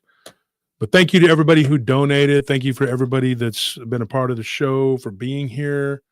We just got 433 people in here. If you want to win, tell me right now so we can get you to win. And Nellie's new album will be coming out. I've heard a couple of the songs, really good stuff. So just be ready for that. We got the giveaway winners here. So the giveaways at prtpodcast.com. If you want to win, let me know you want to win. If your name is in green.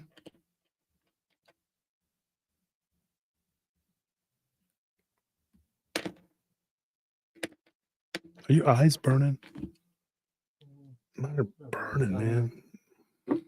They were earlier today.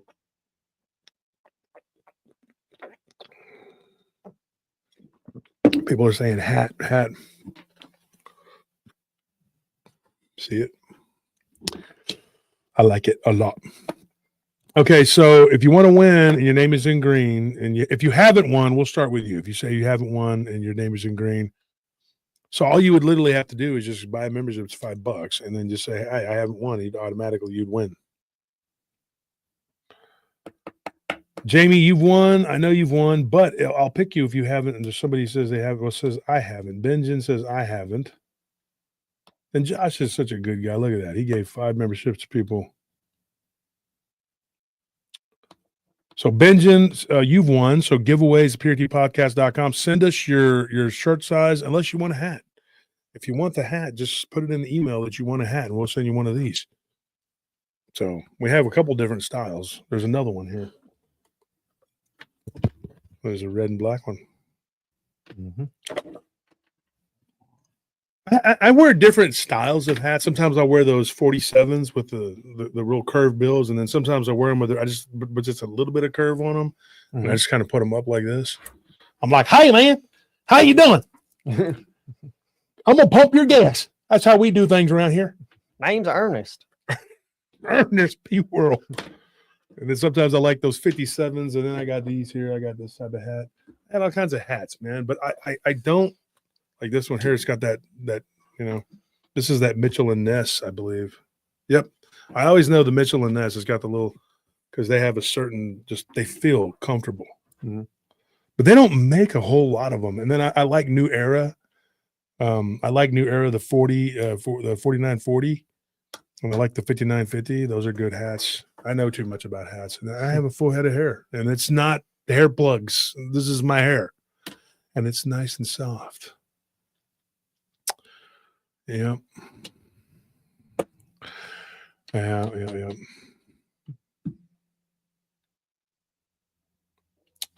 Somebody says, I have a few Boston 47s. Oh, I love Boston. I like the Celtics. I like the Red Sox. The only one from Boston, I don't like the Patriots. I don't hate the Patriots. I don't really care. I like Tom Brady. I mean, Gronkowski's all right, but I just don't like. I just didn't really like the Patriots. Like, just you get tired of the same team winning all the time. Same thing with Kansas City. You're just like, yeah, whatever, man. Just get tired of it. I don't hate those teams. I didn't like the way the refs gave Kansas City everything. They can't talk shit about the Patriots now. Or that way they gave Kansas City everything. You just look at Mahomes and you get a penalty flag. Yeah. And what is up with LeBron, with LaFlop James, dude? Dude, I've seen him do that fall over, flying, act like he's playing soccer. Yeah, he's squeegeeing himself across the floor because somebody accidentally, hit his aura. You're like, what is this, man? This dude is just the LaFlopping, dude. I mean, it is so bad. It was Isaiah Thomas. I put it on my Facebook about him talking about how they changed the rules so that Michael Jordan could dunk. And then they've taken it a step further with LeBron James to where you can't mess with King James. Because he falls down every play. He's like, ooh, you're like, dude, are you kidding me? What is this, man? Like, how his own teammates got to be sick of his shit by this point. They'll be like, dude, I don't want to be on this guy's team. He's embarrassing every time. He's laying on the ground crying every time. They go over there. What's wrong, LaFlop? The man looked at me. He said I was too tall. Dude, get off the floor. Go to the locker room. All right, we don't need you here. Yeah, he says a 7 and 8. Thank you so much, Lawrence, but I can't wear a 7 and 1/8. I need a 7 and 7/8, 7 and 3/4, or 7 7/8. I can wear either one. That's my hair. That's my head size. And Patty says he's a diva bitch. He sure is, man. Anyways, folks, thanks for tuning in. We need somebody else to win. Who wants to win? Somebody else want to win that's in green? Anybody? Somebody? Exactly. Tony brings a casket every time he flops. Oh man, for real, dude. Somebody says me, Terry, you already won. Tito. Oh, geez, Louise, Tito. Thank you. It's been a long time since we've seen one of those. Thank you so much for that donation. You're the best. So is Rita Burnett. You and Rita Burnett, and who else was always giving us those big donations? There was another one that was a sweetheart. It was all women.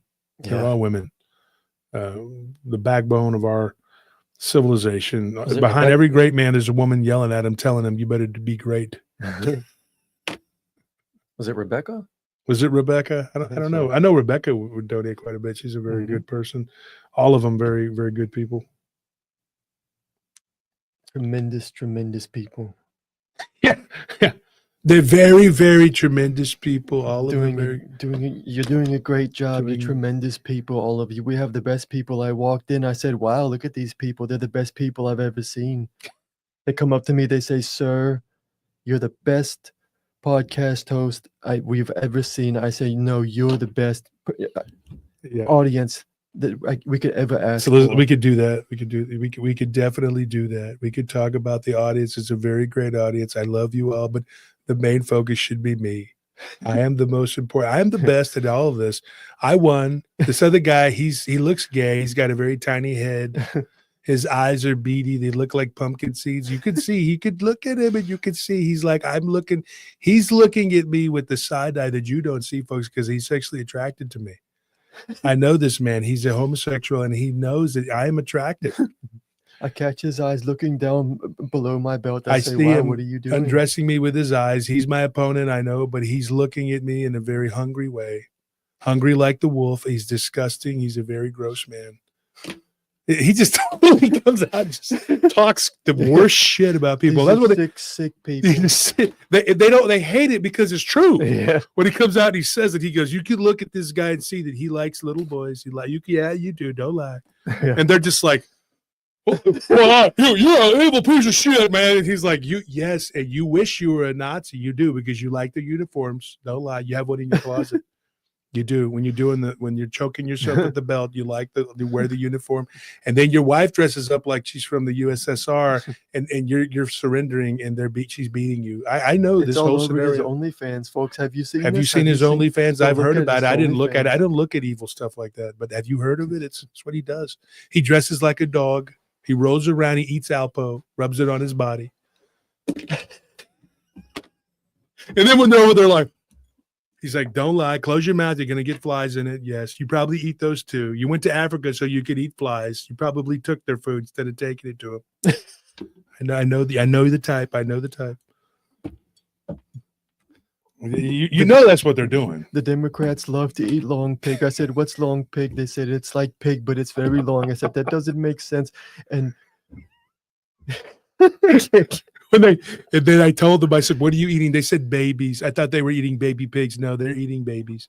They're vampires, folks. They're actual vampires. They drink your blood. And then when you go and you get a sausage, egg, and cheese biscuit, I used to like to get those. And then I found out that guess what? They're giving your children back to you because they're evil. This is human what they flesh, do. It folks. is in their nature, folks. They're vampires. Yeah, imagine that. They don't even like Good Friday because it's good and it's Friday. They hate it. They don't want you to be happy. They want you to stand in line and for a gallon of gas so you can take your 1956 car because they haven't given you any new cars. And then you have to go and buy octopus at the store. That's what happens in Cuba. Castro don't let people vote. That's what they want. That's what Schumer wants. That's what, and don't lie. Don't look at me like that, Schiff. With your big watermelon head and your skinny neck, you do. You wish you were me. You wish you had my body. And I'm out of shape, folks. I'm out of shape. And he wishes he had my body. He's an actual werewolf, folks. He wolfs out on people. You know that? He lays down in bed with other men and he wolfs out on them. And then they freak out. They run out screaming, "Oh my God, Adam Schiff is after me." I've heard it. I've seen it. He did it in my hotel. He did it at Trump Tower. I'm telling you the truth. I was down there playing Parcheesi. I was there with Mike Tyson and Dana White. We were playing Parcheesi. I was winning. I always win. And of course, Arnold Palmer came in, and we were talking. And then here comes Adam Schiff as a werewolf He was chasing this woman down the street. I swear this is a true story. He was chasing her down the street. She was terrified. Her name was Rosa Parks. I'll never forget. I gave her a job. I said, somebody needs to employ this woman after Schiff scared the hell out of her.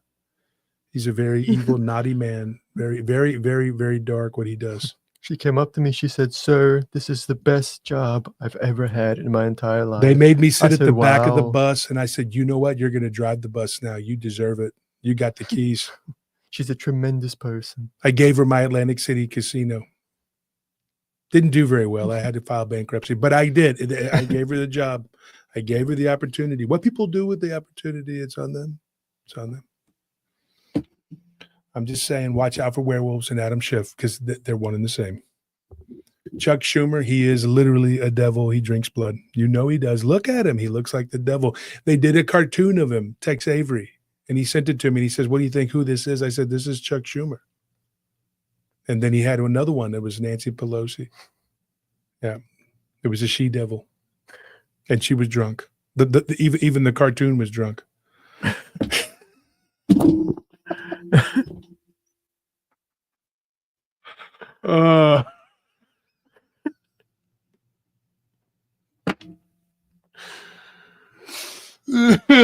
Firewater Nancy, I call her. Oh boy. Hello, caller. You're on the air with Art Bell. Yes, Art. I just found a demonic cat under my bed. Well, what did you do to it? Well, I unalived it. Well, that's unfortunate. Was it hissing at you? What was it doing? It was my cat. I thought it was a demon. Oh my God. Oh my God. Get off of my channel. Go away. Get off of my show. Midnight in the Desert is not for you to talk about unaliving your pets because you think they're demons, folks.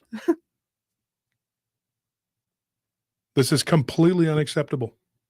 I've never once thought of doing this. I love my cats. That's it. All right, folks. We love you. Thank you for tuning in. Remember what I said. Remember what I said. Right? Remember what I said. Don't let me punch you, man. I will punch you in the face. You think I'm joking? You flip you. You're flippy for real. You think I'm joking with you? You think I'm kidding? Huh? Don't make me punch you in the face. I will freaking punch you in the face. You're pissing me off. It's Mark Wahlberg. I will beat your ass. Come to Wahlburgers, eat one. Or I'll punch you in the mouth.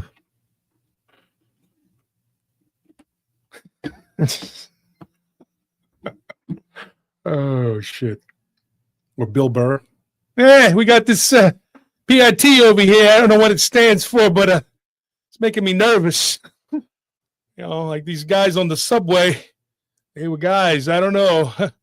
It looked like they might have been, like not white guys. I was nervous. Oh, by the way, I'm not racist. I'm married to a black woman. Shut up, Bill. You hose bait. Sell out. Shame on you. Anyways, guys, thank you for tuning in. We love you. Thank you for being what makes PRT what it is. And if without the audience, I'm just a man up here rambling and talking. And people do that. I'll tune into a show and there's 5 people. And they're just up there talking away. But God bless them. They don't see how many people are ignoring them. And it's sad when it's somebody that's got something really cool to say, but it's funny when it's some dumbass that you are glad to see floundering.